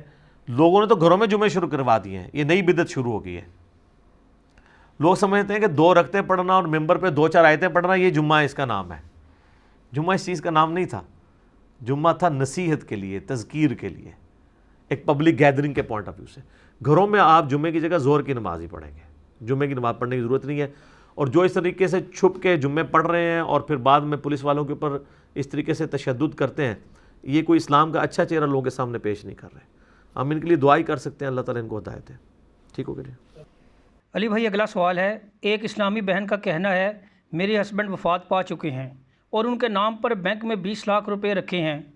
میری آمدن کا بھی کوئی ذریعہ نہیں اور میرے بچے بھی اسکول میں پڑھتے ہیں اور ان کا خرچہ بھی اسی رقم کے پروفٹ سے پورا ہوتا ہے. کیا مجھے اس رقم پر زکوٰۃ ادا کرنی ہوگی؟ ہاں جی، زکوٰۃ تو ادا کرنی ہوگی. ظاہر ہے ایک مشکل وقت ہے آپ کے اوپر، اور صرف یہ ان کا مسئلہ نہیں ہے. اس کے علاوہ بھی اکثر لوگ سوال یہ پوچھتے ہیں کہ جی میرے پاس اتنی جمع پونجی ہے لیکن میرا کوئی کمانے والا نہیں ہے تو میں زکوٰۃ دوں گا یا نہیں، یا زکوٰۃ دوں گی یا نہیں. تو یہ یاد رکھیے کہ یہ اسلام نے صرف اجازت دی ہے آپ کو کہ آپ ایکسٹرا کمائی کر کے اس کی زکوٰۃ ادا کر لیں. ادروائز جو اصل تو یہ ہے کہ آپ کے پاس جو سونا جمع ہے نا، اس سونے کو توڑوا کے اس میں سے زکوٰۃ دینی ہوتی ہے. کیونکہ اسلام اس چیز کو ڈسکریج کرتا ہے کہ کوئی شخص جو ہے وہ 85 گرام آف گولڈ یا اس کے ایکویلنٹ رقم سے زیادہ جوڑے. اگر وہ جوڑے گا تو ہر لیونر ایئر میں اس کو اس کا 40واں حصہ، جس کو آپ 2.5% کہتے ہیں، وہ نکالنا ہوگا. 7.5 تولے سونا بنتا ہے آلموسٹ، یا اس کی مالیت. اور اس میں نصاب بھی جو ہے وہ سونے کا ہوگا، چاندی کا نہیں. کیونکہ اس وقت جو ہمارا کرنسی نوٹ ہے وہ گولڈ کے ایکویلنٹ شمار کیا جاتا ہے. چاندی تو ایبسلیٹ ہو چکی ہے. اس وقت آلموسٹ اگر گولڈ کی قیمت 95 کے اراؤنڈ اباؤٹ ہے تو 7.5 تولے سونے کی آپ قیمت نکال لیں. جب اتنی جمع پونجی بن جائے گی تو ظاہر ہے ان کی وہ کتنی لکھی ہے 20 لاکھ، تو یہ اس کے اندر آتی ہے. تو 20 لاکھ کو 40 پہ ڈیوائڈ کریں، جتنی رقم آئے گی وہ انہوں نے زکوٰۃ دینی ہوگی. اسی 20 لاکھ میں سے دیں. اب اگر انہوں نے بینک میں یہ پیسے فکس کروائے ہوئے ہیں پھر ان کے لیے پرابلم ہوتی ہے نکلوانا بھی اس کو. بینک کا سود تو حرام ہے. اگر اسلامک بینکنگ میں کہیں انویسٹمنٹ کی ہوئی ہے منی اگینسٹ گڈس تو اس کا جواز موجود ہے. تو تب بھی پھر وہ ان کے ساتھ کینسل کر کے کوئی اور اس کا راستہ نکالیں. اس طرح کا زکوٰۃ تو بہرحال دینی ہوگی. پلس یہ ہے کہ اگر ان کے خاوند ابھی فوت ہوئے ہیں اور وہ 20 لاکھ ترکہ چھوڑ کے فوت ہوئے ہیں تو 20 لاکھ کی 20 لاکھ کی مالک یہ نہیں ہوں گی بلکہ وہ تقسیم ہونا ہوگا ترکے میں. اگر ان کے ساس سسر زندہ ہیں تو دونوں کو 1/6 ملے گا، ان کو 1/8 ملے گا. اور اگر ان کی اولاد نرینہ نہیں ہے تو پھر خاوند کے بہن بھائیوں تک بھی حصہ جائے گا. اگر اولاد نرینہ ہے یعنی کوئی میل بچہ ہے تو پھر اولاد تک جائے گا، اور اگر بچے چھوٹے ہیں تو ظاہر ہے کہ پھر یہی مالک ہیں ان کی نگہداشت کے طور پہ. تو اس کو اس طریقے سے لے کے چلیں. زکوٰۃ کے جدید اور قدیم 70 احکام و مسائل کے اوپر میں نے مسئلہ نمبر 95B ریکارڈ کروایا ہے. وہ آپ دیکھ لیں تو آپ کو یہ سارے انشاءاللہ تعالی معاملات کلیئر ہو جائیں گے. زکوٰۃ بہرحال دینی ہوگی. اور کرٹسی کے اندر عموماً ہمارے جو مرد حضرات ہیں وہ اپنی بیویوں کے سونے کی زکوٰۃ دے رہے ہوتے ہیں. اصولاً بیویوں کو زکوٰۃ دینی ہوتی ہے. وہ کہتی ہیں ہم تو کماتی نہیں ہیں. تو بھئی جو سونا آپ نے جوڑا ہے اس کو توڑوائیں, اس کو توڑوا کے اس میں سے دینا ہوگا. یہ تو نہیں کہ باہر سے کوئی رقم لا کے تو اس کی حفاظت کرنی ہے آپ نے. تو یہ جو مرد دے رہے ہوتے ہیں یہ مطلب ایک کرٹسی میں مرد دے رہے ہوتے ہیں, اصولاً تو اس عورت نے دینی ہے. چونکہ یہ مالی عبادت ہے, مالی عبادت کے اندر نیابت ہو جاتی ہے, اس کے لیے ٹرم استعمال ہوتی ہے نیابت. مالی عبادت کسی دوسرے کی طرف سے ادا ہو سکتی ہے, بدنی عبادت ادا نہیں ہو سکتی سوائے حج یا عمرے کے. وہ ایک ایسی بدنی بھی اور مالی عبادت ہے جو آپ دوسرے کی طرف سے حج بدل کر سکتے ہیں. اس کے علاوہ جتنی چیزیں ہیں وہ آپ دوسرے کی طرف سے نہیں کر سکتے کہ میں آپ کے حصے کی نمازیں پڑھ لوں, نہیں, کیونکہ بدنی عبادت ہے. البتہ ایک چیز ہے کہ صحیح بخاری مسلم میں آتا ہے کہ اگر تمہارے ماں باپ کے روزے کوئی منت کے رہتے ہوں تو قریبی رشتہ دار اس کو یعنی بیٹا یا بیٹی رکھیں, پورا کریں. یہ بدنی عبادت اس درجے تک الاؤ ہے. ورنہ ہر شخص نے اپنی نماز خود پڑھنی ہے, اپنا روزہ خود رکھنا ہے, کسی دوسرے کی طرف سے ادا نہیں ہو سکتا. یہ لوگوں نے خود ہی کہانیاں بنائی ہوئی ہیں. بلکہ میں نے جو مسلم شریف کا مقدمہ آپ کو پڑھ کے سنایا تھا اس میں امام مسلم نے ایک روایت یہ بھی نقل کی ہے کہ کس طریقے سے جعلی روایتیں پبلک میں عام ہیں کہ جب تم نماز پڑھنے لگو تو اپنے ماں باپ کے لیے بھی ایک نماز پڑھ لیا کرو. تو عبداللہ بن مبارک کہتے ہیں یہ حدیث کس نے بیان کی؟ تو وہ کہتا ہے یہ اس شخص نے بیان کی. تو ان کا وہ تو سکہ ہے. ان کا اس نے کس سے بیان کی؟ اس نے کہا اس سے بیان کی. تو عبداللہ بن مبارک نے کہا وہ بھی سکہ ہے. ان کا اس نے کس سے بیان کی؟ تو اس نے کہا اس نے نبی علیہ السلام سے بیان کی. تو ان کا نبی علیہ السلام کے درمیان اتنا بڑا جنگل ہے کہ اونٹوں کی گردنیں تھک جائیں گی اس فاصلے کو طے کرنے کے لیے, یعنی کئی دہائیوں کا فاصلہ ہے. تو یہ سند مکمل نہیں ہے, حالانکہ راوی سکہ تھا. سکہ راوی بھی اگر کہ رسول اللہ نے فرمایا اور سند بیان نہ کرے مردود ہے. ایون امام مسلم نے مقدمے میں لکھا ہے کہ تابعی کہہ دینا کہ رسول اللہ نے فرمایا, ریجیکٹڈ, جب تک وہ صحابی کے ساتھ سند بیان نہیں کرے گا, کیونکہ اس کی نبی علیہ السلام سے ملاقات ہی ثابت نہیں. تو اب یہ جو بزرگ بابے کہہ رہے ہیں کہ نبی علیہ السلام نے فرمایا اور کہیں لکھا ہی نہیں ہوا, اپنے اعتبار سے ہی بیان کر رہے ہیں, اس کی تو کوئی حیثیت ہی نہیں ہے. تو دین کا علم حاصل کریں. یہ جو شریعت کے معاملات ہیں ان کو بڑا کیئرفلی لے کے چلنا ہوتا ہے. زکوٰۃ چونکہ اسلام کے بنیادی احکامات میں سے ہے, بخاری مسلم میں حدیث ہے اسلام کی بنیاد 5 چیزوں پہ ہے. ان میں پہلا کلمہ ہے لا الہ الا اللہ محمد رسول اللہ, اس کے بعد نماز کو قائم کرنا, زکوٰۃ دینا, استطاعت ہو تو اللہ کی راہ میں حج کرنا اور رمضان کے روزے رکھنا. تو انہوں نے زکوٰۃ ادا کرنی ہوگی اس کی. ٹھیک ہو گیا, جزاکم اللہ خیر. علی بھائی اگلا سوال ہے, میری ایک بیٹی 2018 دسمبر میں پیدا ہونے سے پہلے ہی فوت ہو گئی تھی. ہم نے نہ تو اس کا جنازہ پڑھا اور نہ ہی غسل دیا, لیکن آج علی بھائی کا کلپ دیکھا تو غلطی کا احساس ہوا. ایسی صورتحال میں مجھے اپنی اس غلطی کا ازالہ کیسے کرنا ہوگا؟ پلیز رہنمائی فرما دیں. پہلے تو اللہ کی طرف رجوع لائیں اور پھر اللہ کا شکر ادا کریں کہ آپ کو مرنے سے پہلے یہ پتہ چل گیا ہے کہ جو آپ کو دین آپ کے بزرگوں نے سکھایا تھا وہ اس دین سے بالکل مختلف ہے جو دین کتابوں کے اندر ہے. جو ہم عرض کرتے ہیں کہ مرنے سے پہلے اے مسلمان کر لے اس پہ غور, کتابوں کا خدا اور ہے, بابوں کا خدا اور. ویسے اس کا ایک نیا ورژن بھی آیا ہے, کہنے کو تو دین سب کا اسلام ہے لیکن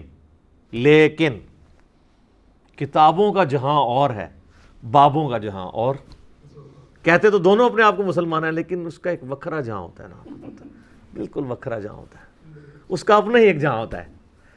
تو یہ کتابوں کے جہاں میں ہے. یہ پچھلے دنوں میرا کلپ اپلوڈ ہوا ہے مردہ بچے کے جنازے کے حوالے سے, تو چونکہ انہوں نے وہ دیکھا ہے تو اب اللہ کی طرف رجوع لائیں. اور اگر اس کی قبر لوکیٹ ہو سکتی ہے, کیونکہ عموماً اس طرح کے بچوں کو اسی طریقے سے دفنا دیتے ہیں کسی جگہ ہی, تو بہتر یہ ہے کہ اس کی قبر کو لوکیٹ کریں, قبر پہ کھڑے ہو کر جنازہ پڑھ لیں. بخاری مسلم میں حدیث ہے نبی علیہ السلام نے شہدائے احد کے اوپر غزوہ احد کے 8 سال کے بعد اپنی وفات سے 1 مہینہ پہلے دوبارہ نماز جنازہ پڑھی.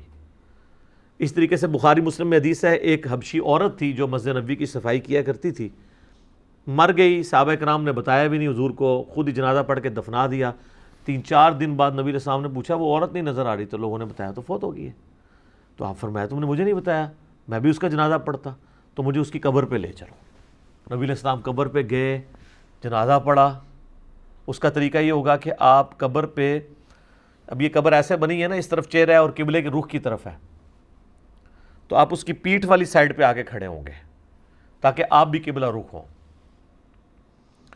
اور پھر آپ یعنی وہ قبر کو سامنے سجدہ نہیں کر رہے ہوں گے، اللہ کے لیے نماز پڑھ رہے ہوں گے، لیکن چونکہ میت کو سامنے رکھا جاتا ہے لہٰذا قبر کو بھی سامنے رکھ کے نماز جنازہ پڑھیں گے۔ نبی علیہ السلام نے پڑھی اور پھر آپ واپس لوٹتے ہوئے آپ نے فرمایا یہ قبریں اندھیروں میں ڈوبی ہوئی تھیں، اللہ نے میرے جنازہ پڑھنے کی برکت سے انہیں نور سے بھر دیا، نبی علیہ السلام کی دعا کی برکت۔ اللہ تعالیٰ ہمیں بھی ان دعاؤں کا حصہ نصیب فرمائے، آمین ثم آمین۔ تو یہ بھی اس بات کا ثبوت ہے آپ قبر پہ پڑھ سکتے ہیں۔ اگر قبر لوکیٹ نہیں ہو رہی تو پھر آپ غائبانہ نماز جنازہ پڑھ لیں۔ غائبانہ نماز جنازہ جو اہل حدیث نے جس طریقے سے اس کو بہت زیادہ پروموٹ کیا ہے نا، یہ اس طرح نہیں تھا، بلکہ پروموٹ کیا کیا ہے، کوئی امیر مر جاتا ہے اس کا غائبانہ نماز جنازہ پڑھا دیتے ہیں، کوئی غریب مر جائے تو اس کے لیے دعا کروا دیتے ہیں۔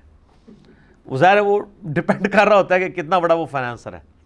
غائبانہ نماز جنازہ اس طریقے سے صحابہ کرام میں نبی علیہ السلام کی مبارک زندگی میں کوئی رائج نہیں تھا۔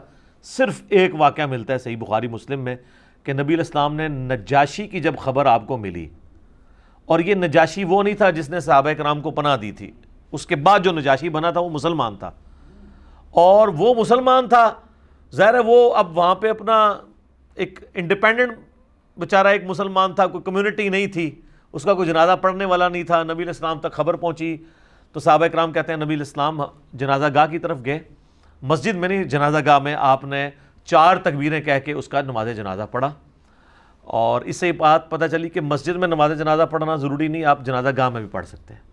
اور مسلم شریف میں حدیث ہے کہ سعد ابن ابی وقاص جب فوت ہوئے تو سیدہ عائشہ نے کہا کہ سعد کا جنازہ لا کے رکھو حجرے کے باہر، تو صحابہ ریلیکٹنٹ ہوئے مسجد میں جنازہ پڑھنے سے، تو انہوں نے کہا نبی علیہ السلام تو مسجد میں بھی پڑھ لیا کرتے تھے، تو اس سے ثابت ہوا مسجد میں بھی جنازہ ہو جاتا ہے۔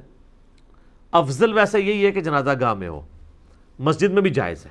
حرمین میں آپ دیکھ لیں ہر نماز کے ساتھ جنازے اٹھ رہے ہوتے ہیں، فرض نماز کے بعد وہ تھوڑا سا اذکار کا ٹائم دیتے ہیں اور ساتھ بھی اناؤنسمنٹ کرتے ہیں کہ 7-8 جنازے تو ایوریج ہر نماز کے وقت ہوتے ہیں، کیونکہ حرمین کے ارد کے جتنے لوگ ہیں ان کی خواہش ہوتی ہے کہ وہاں جنازہ پڑھایا جائے۔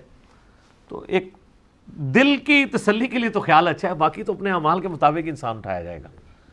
تو اگر قبر لوکیٹ نہیں ہو رہی تو آپ غائبانہ نماز جنازہ پڑھ لیں، اور غائبانہ نماز جنازہ آپ گھر میں بھی پڑھ سکتے ہیں، مسجد میں بھی، کسی جگہ، وہ تو آپ نے قبلہ رخ کھڑے ہونا ہے، اور اس کے لیے میت کا سامنے ہونا ضروری نہیں ہے۔ نبی علیہ السلام نے نجاشی کا پڑھا، صحیح مسلم میں آتا ہے آپ علیہ السلام نے ایک جنازے پہ 5 تکبیرات بھی پڑھی ہیں، اس میں پھر یہ ہوگا کہ پہلی تکبیر کے بعد سورہ فاتحہ ہوگا اور ساتھ ایک سورت، دوسری تکبیر کے بعد درود شریف، تیسری کے بعد دعا، اور چوتھی کے بعد سلام، اور اگر 5 تکبیریں کرنی ہیں تو چوتھی کے بعد پھر دعا، کوئی اور دعا پڑھ لیں۔ مسلم شریف میں کئی ہیں، ایک تو مشہور حدیث ہے ابو داؤد ترمذی ابن ماجہ میں، اللہم اغفر لحینا و میتنا و شاہدنا، یہ والی دعا پڑھ لیں۔ یہ یاد نہیں ربنا آتنا فی الدنیا پڑھ لیں، یہ بھی نہیں آتی رب اجعلنی پڑھ لیں، کوئی سی معصورہ دعا پڑھ لیں۔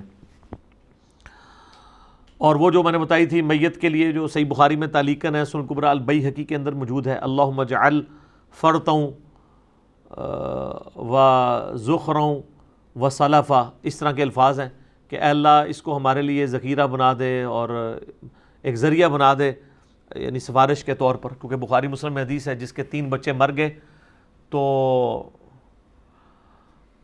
اللہ تعالیٰ اس کے بدلے اس پہ اگر وہ صبر کرے اور اللہ سے مانگے تو اللہ تعالیٰ اس کی جنت میں جانے کا سبب ان اولاد کو بنا دے گا سفارش کے طور پہ۔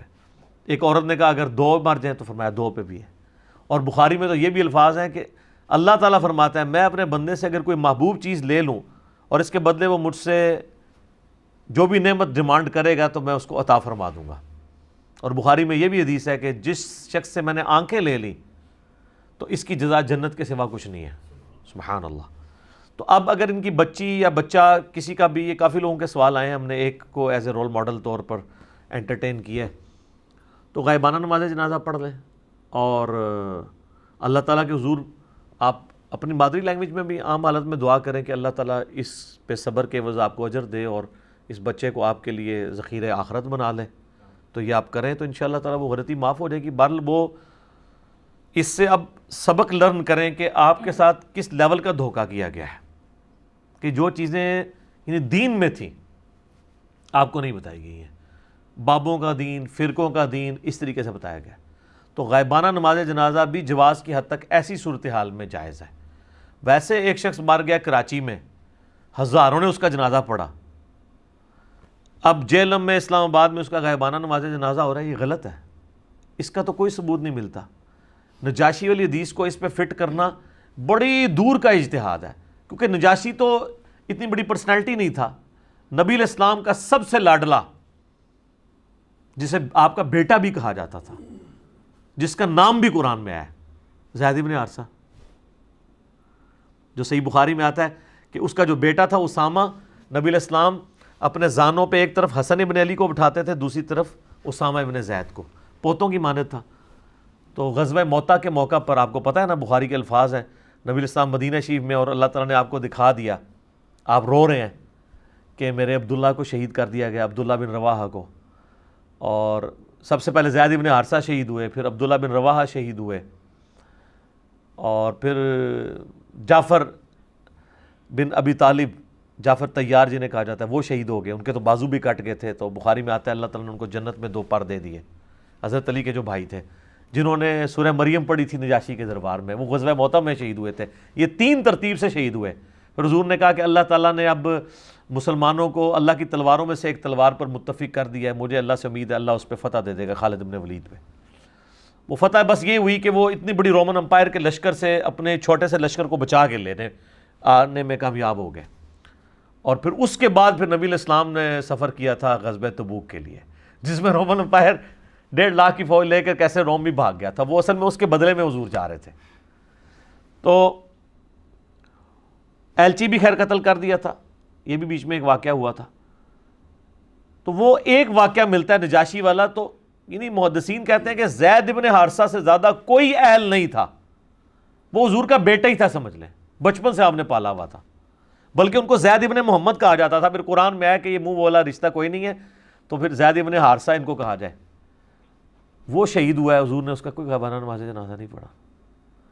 تو یہ ایک اس کو ٹرینڈ بنانا اور پھر اس کے اوپر چندے اکٹھے کرنا، ٹھیک ہے، اس کو ایک ایکٹیویٹی کے طور پر کرنا، یہ اسی طریقے سے جیسے تیجے 10ویں 40ویں ہو رہے ہیں۔ تو یہ فی الحال یہی چیز بن گئی ہے۔ جواز میں کہہ رہا ہوں موجود ہے، لیکن جواز بھی کیٹاسٹرافک کنڈیشن میں ہے۔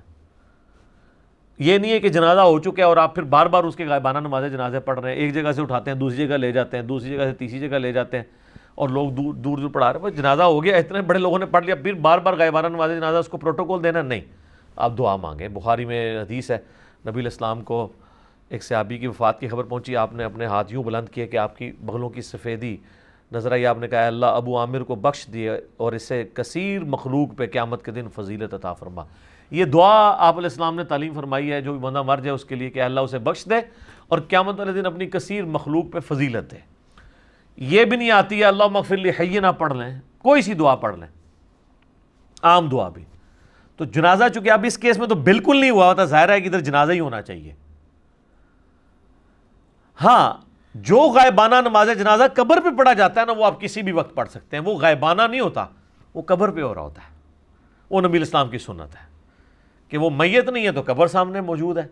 وہ تو میں نے بتایا بخاری مسلم میں آپ نے اپنی وفات سے 1 مہینہ پہلے آپ نے پھر وہاں پہ خطبہ بھی دیا تھا کہ مجھے تم سے اپنے بعد یہ خطرہ نہیں کہ تم شرک میں مبتلا ہو جاؤ، لیکن مجھے خطرہ ہے کہ اللہ تعالیٰ دنیا کے خزانے تم پہ کھول دے گا اور تم پھر دنیا کی محبت میں پھنس کے ایک دوسرے کو قتل کرو گے اور اسی طرح برباد کر دیے جاؤ گے جس طرح اگلی قومیں برباد کر دی گئی۔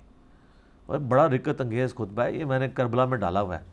سر اس حدیث کی کوئی شرح نہیں بیان کر سکتا، میں نے اس کو بتایا پھر کہ اس کی شرح کیا ہے، کہ غزوہ احد کے قبرستان میں جا کے حضور یہ خطبہ کیوں دے رہے ہیں۔ خطبہ تو ہوتا ہے مسجدوں کے اندر، اور آپ کیا میسج دے رہے ہیں؟ میسج یہ دیا کہ یہ احد کے موقع پر وہ لوگ دفن ہیں جنہوں نے اسلام کا برا وقت دیکھا ہے اور اپنی جانیں دی ہیں، ان کی قربانیوں کا پھل تم نے کھانا ہے۔ یہ تو اللہ کے پاس جا کے جنتوں میں اپنا مقام بنا چکے، ان پہ دنیا کے دہانے نہیں کھولے گئے تھے، ان جنگوں کی برکت سے رومن اور پرشین امپائر گرنی ہے۔ آپ کو تو رومن اور پرشین امپائر گراتے ہوئے بعد کے لوگ نظر آ رہے ہیں نا، غزوہ بدر کے مجاہدین بھی رومن امپائر گرانے والے ہیں جنہوں نے گراؤنڈ پرووائڈ کی ہے، ورنہ تو اسلام کو مضبوطی تو ان لوگوں نے دی ہے نا، شہدائے احد نے، حمزہ ابن عبد المطلب نے رضی اللہ تعالیٰ عنہ علیہ السلام۔ تو حضور یہ میسج دے رہے تھے کہ دیکھو ان لوگوں نے دنیا سے کوئی حصہ نہیں لیا، یہ تو چلے گئے، اب تم لوگ پیچھے ان کا فروٹ کھاؤ گے تو دیکھنا ایک دوسرے کو قتل نہ کرنا۔ اس میں یہ بھی الفاظ ہیں میرے بعد کافر نہ ہو جانا کہ ایک دوسرے کی گردنیں مارنا شروع کر دو۔ تو حضور کو تو بتا دیا گیا تھا جنگ جمل صفین نہروان ہوگی۔ تو اور دوسرا آپ علیہ السلام نے یہ بھی میسج دیا کہ اسی غزوہ احد میں تم میں موجود تھا، اللہ نے قرآن میں وعدہ بھی کیا تھا فتح کا، لیکن تم نے ڈسپلن لوز کیا، میرے بھی دانت شہید ہوئے اور فتح شکست میں بدل گئی۔ تو جب میں دنیا سے اٹھ جاؤں گا تو تم پھر کس پہ تکیہ کرو گے اگر تم نے اللہ کی نافرمانی کی؟ تو یہ میسج بھی تھا اس کے اندر۔ تیسرا میسج یہ تھا کہ صحابہ کرام نے مال غنیمت کو جمع کرنے میں، جو بظاہر دنیا کا ایک مال تھا، وہ خواہش ہے، کوئی اجتہادی طور پہ غلطی، لیکن دوسری طرف بخاری کے الفاظ ہیں کہ تم دیکھو کہ پرندے ہماری تکہ بوٹیاں اٹھا کے لے کے جا رہے ہیں، تب بھی تم نے درہ نہیں چھوڑنا۔ پھر بھی 50 میں سے 35 نے درہ چھوڑ دیا۔ تو خالد بن ولید جو کافروں کی طرف سے آئے تھے پیچھے سے حملہ کر کے، نبی الاسلام کے بھی دانت شہید ہوئے، فتح جو ہے شکست میں بدل گئی، 70 کے قریب صحابہ شہید ہو گئے، مدینے میں کوئی گھر نہیں تھا جس میں کوئی میت نہ ہو، اور مسلمانوں کا بڑا کانفیڈنس بھی لوز ہوا، کہاں بدر کی کامیابی اور کہاں احد کی ناکامی، ٹھیک ہے، بل وہ ایک ہی ناکامی ہوئی ہے، اس کے بعد پھر مسلمانوں نے اپنا ڈسپلن نہیں لوز کیا، ٹھیک ہے نا، جیسے وہ کہتے ہیں پول کا میچ ہار گئے، پھر ورلڈ کپ بھی جیتا ہے انہوں نے۔ یہ واقعات انسان کو لرن کرواتے ہیں، آپ ہمیشہ پازیٹیو چیزیں اس سے لرن کرتے ہیں کہ اچھا یار یہ تھوڑا سا مس ہینڈلنگ ہوئی، آپ اپنے آپ کو امپروو کریں، کچھ بھی نہیں بگڑا ہوا۔ تو نبی علیہ السلام نے یعنی ان کو یہ بتایا کہ دنیا کی محبت چھوٹی سی ایک ایکٹیویٹی مال غنیمت کی نے، اللہ کے نبی موجود ہیں تو فتح کو شکست میں بدل دیا ہے، تو اب بعد میں بھی دیکھنا دنیا کی محبت میں مبتلا نہ ہونا۔ یہ 3 اس کی تشریحات بنتی ہیں۔ تو بہرحال اس سے یہ پتہ چل گیا کہ قبر پہ جا کے آپ نماز جنازہ پڑھ سکتے ہیں، اس کو آپ غائبانہ تو ویسے نہیں کہنا چاہیے کیونکہ قبر سامنے موجود ہوتی ہے، اگر کوئی کہنا بھی چاہتا ہے تو چلے کہہ لے۔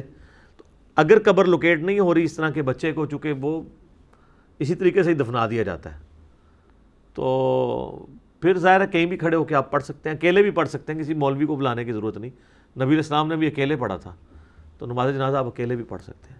اور ابھی تو لوگوں کے ساتھ یہ بھی پرابلم آ رہی ہے، جو لوگ کتاب و سنت کے منہج پہ آئے ہیں نا، بیچاروں کے گھر والوں میں سے کوئی فوت ہوتا ہے تو وہ عموماً حنفی مولوی آتے ہیں، وہ تو نماز جنازہ میں سورہ فاتحہ ہی نہیں پڑھتے، ان کو ٹینشن پڑی رہتی ہے یار جنازہ پتہ نہیں ہوا ہے کہ نہیں ہوا۔ تو ظاہر آپ خود پڑھ لیا کریں سورہ فاتحہ، اور خدا نہ خواستہ آپ کی ڈیتھ ہوتی ہے، پیچھے والے آپ کو کسی ایسے بندے جنازہ پڑھا دیتے تو ٹینشن لینے والی کوئی بات نہیں ہے۔ کئی صحابہ کے تو جنازے ہوئے ہی نہیں ہیں، اللہ کے حضور یہ جنازہ پڑھنا پچھلوں کی ڈیوٹی ہوتی ہے، یہ ان کے اوپر فرض ہوتا ہے، میت پہ فرض نہیں ہوتا کہ اس سے اللہ تعالیٰ پوچھے تیرا جنازہ پڑھا گیا سی کہ نہیں، ٹھیک ہے۔ فرض کفایہ کس کے لیے کہا جاتا ہے؟ ورثاء کے لیے، پچھلوں کے لیے، اس کے لیے نہیں، وہ تو چلا گیا، وہ تو سر بخاری کے الفاظ ہیں کہ میت اپنی چارپائی پہ کلام کرتی ہے مجھے جلدی جلدی قبر کی طرف لے جاؤ، جنت کا انتظار کر رہی ہوتی ہے وہ، اور جو بری میت ہے وہ کہتی ہے کہ مجھے کہاں لے کے جا رہے ہو۔ اور نبی علیہ السلام فرماتے ہیں کہ اس کا یہ چیخو پکار جن و انس کے علاوہ ہر مخلوق سنتی ہے، اگر انسان اور جن سنیں تو بے ہوش ہو جائیں۔ واقعی جناب ابھی آپ ذرا امیجن کریں کہ گھر سے یہ جو میت اٹھ رہی ہے اس میں سے بعض وہ چیخیں مارنا شروع کر دے کہ مجھے نہ قبر لے کے جاؤ، جناب لوگ بے ہوش نہیں ہو جائیں گے؟ امیجن تو کریں ذرا اس کو، پھر تو کھل جائے نا۔ ہو سکتا ہے آپ تو مطلب ہزاروں بندے کٹھے ہوئے ہوں کہ ان کا جنازہ پڑھ کے ہم بھی بخشے جائیں، اور وہ حضرت صاحب جو ہے وہ چیخ رہے ہو مجھے کہاں لے کے جا رہے ہو، آندہ تو کسی حضرت ہے جنازہ پڑھ رہی تھی چاٹ دڑ ہے۔ دیکھیں نا یہ اللہ نے بڑا پردہ رکھا ہوا ہے، صحیح بات ہے، یہ اس کی مہربانی ہے، بزرگوں کی بزرگی کے اوپر پردہ رکھا ہوا ہے، ورنہ آپ کو پتہ چل رہا ہے ان کا تو جہاں ہی کچھ اور ہے، ٹھیک ہے، یہ تو اس جہاں میں نہیں جا رہے، یہ اس جہاں سے کسی اور جہاں میں جا رہے ہیں، ٹھیک ہے۔ یہ اللہ نے یقین کرے پردہ رکھا ہے۔ اللہ تعالیٰ دنیا اور آخرت میں ہمارے گناہوں پر پردہ رکھے، ہمیں بلا حساب و کتاب جنت میں داخلہ عطا فرمائے، آمین ثم آمین۔ ثم آمین، جزاکم اللہ خیرہ۔ علی بھائی اگلا سوال ہے، میں ایک اسٹوڈنٹ ہوں لیکن مجھے دین اسلام کی تبلیغ کا بھی بہت شوق ہے۔ علی بھائی کی وجہ سے اللہ تعالیٰ نے مجھے ہدایت دی، ورنہ میری حالت تو یہ تھی کہ یونیورسٹی میں پڑھنے کے باوجود دین اسلام سے ناواقف تھا۔ اب مجھے احساس ہوا ہے اور میں نے علی بھائی کی ویڈیوز کا ایک نیو چینل بنایا ہے، پلیز اس چینل کو پروموٹ کر دیں، چینل کا لنک بھی سینڈ کر رہا ہوں۔ یار یہ اس طرح کے امتحان میں نہ ڈالا کریں، اب تو بے شمار چینلز بن چکے ہیں، آپ خود دعوت کا کام کریں، پلس چینل کے اوپر زور دینے کے بجائے نا آپ ان ویڈیوز سے لرن کر کے نا اپنا علم کو انہانس کرنے کی، بڑھانے کی کوشش کریں، اس کے اوپر زیادہ ایمفسائز کریں۔ اب میں دیکھ رہا ہوں کچھ ایسے چینلز ہیں انہوں نے من ون ہمارے آفیشیل چینل کی ویڈیوز ڈاؤن لوڈ کی ہیں، تھم نیل بھی وہی لگا دی ہیں، اس سے کنفیوژن ہو جاتی ہے۔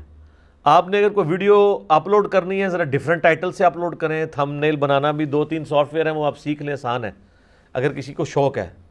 باقی پروموشن والا کریں گے, ایک کو کروں گا, دوسرے کو کرنا پڑ جائے گا, تیسرے کو کرنا پڑ جائے گا, چوتھے کو کرنا پڑ جائے گا, اور پھر بعض اوقات مجھے اس کا خمیازہ بھی بھگتنا پڑ جاتا ہے. ہم یعنی اپنی ویڈیوز کے اعتبار سے بھی, تھم نیلز کے پوائنٹ آف ویو سے بھی اپنے آفیشیل چینل کو یعنی آن کر رہے ہیں, جس کے تقریباً اس وقت 1,70,000 ہو چکے ہیں سبسکرائبر الحمدللہ. اور اس میں صرف اپنے بولی بھی باتوں کا پابند ہوں. اگر تھم نیل پہ کوئی تصویر غلط لگ گئی ہے یا اس کے اوپر کوئی اردو کے الفاظ کا چناؤ درست نہیں ہے, اس کے کوئی پابند نہیں ہے. نہ اس طرح کی باریکیوں میں پڑھا کریں, آپ ہائی لائٹ ضرور کریں. اگر جب اس طرح کی کوئی چیزیں ہائی لائٹ ہوتی ہیں ہم اس کو چینج کر دیتے ہیں. ابھی پچھلے دنوں ہماری ایک ویڈیو چڑھی تھی مردہ بچے کا جنازہ, تو اس میں ہم نے کسی ایک سمجھ لیں گراؤنڈ کے اندر سبزے کے اوپر ایک چھوٹا سا بچہ پڑا ہوا, وہ اس کو تھم نیل میں لگایا, اور وہ بیسیکلی میسج یہ دینا تھا کہ لوگ اسی طریقے سے بچوں کو پھینک دیتے ہیں.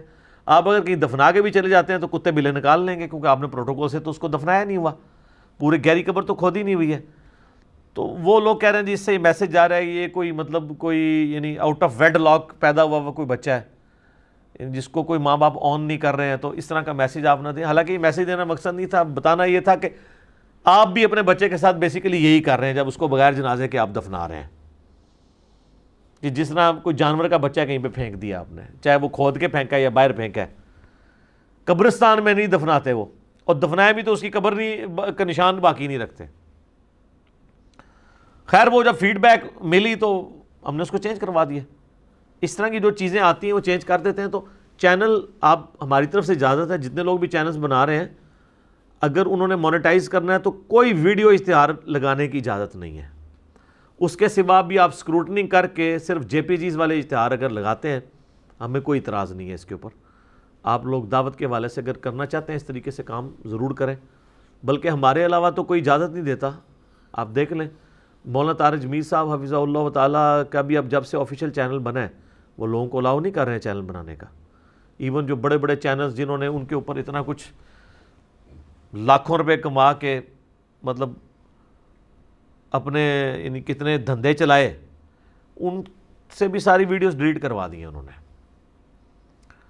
بہرحال یہ ہے کہ ان سے میں نے اس وقت ریکویسٹ کی تھی کہ آپ کے چینل کے اوپر ویڈیو اشتہار چل رہے ہیں, انہوں نے اتروا دیے تھے. ان بیچاروں کو تو پتہ ہی نہیں تھا, اب پھر پچھلوں نے چلا دیا, اپنے ایک دفعہ ہی ہائی لائٹ کر سکتے تھے.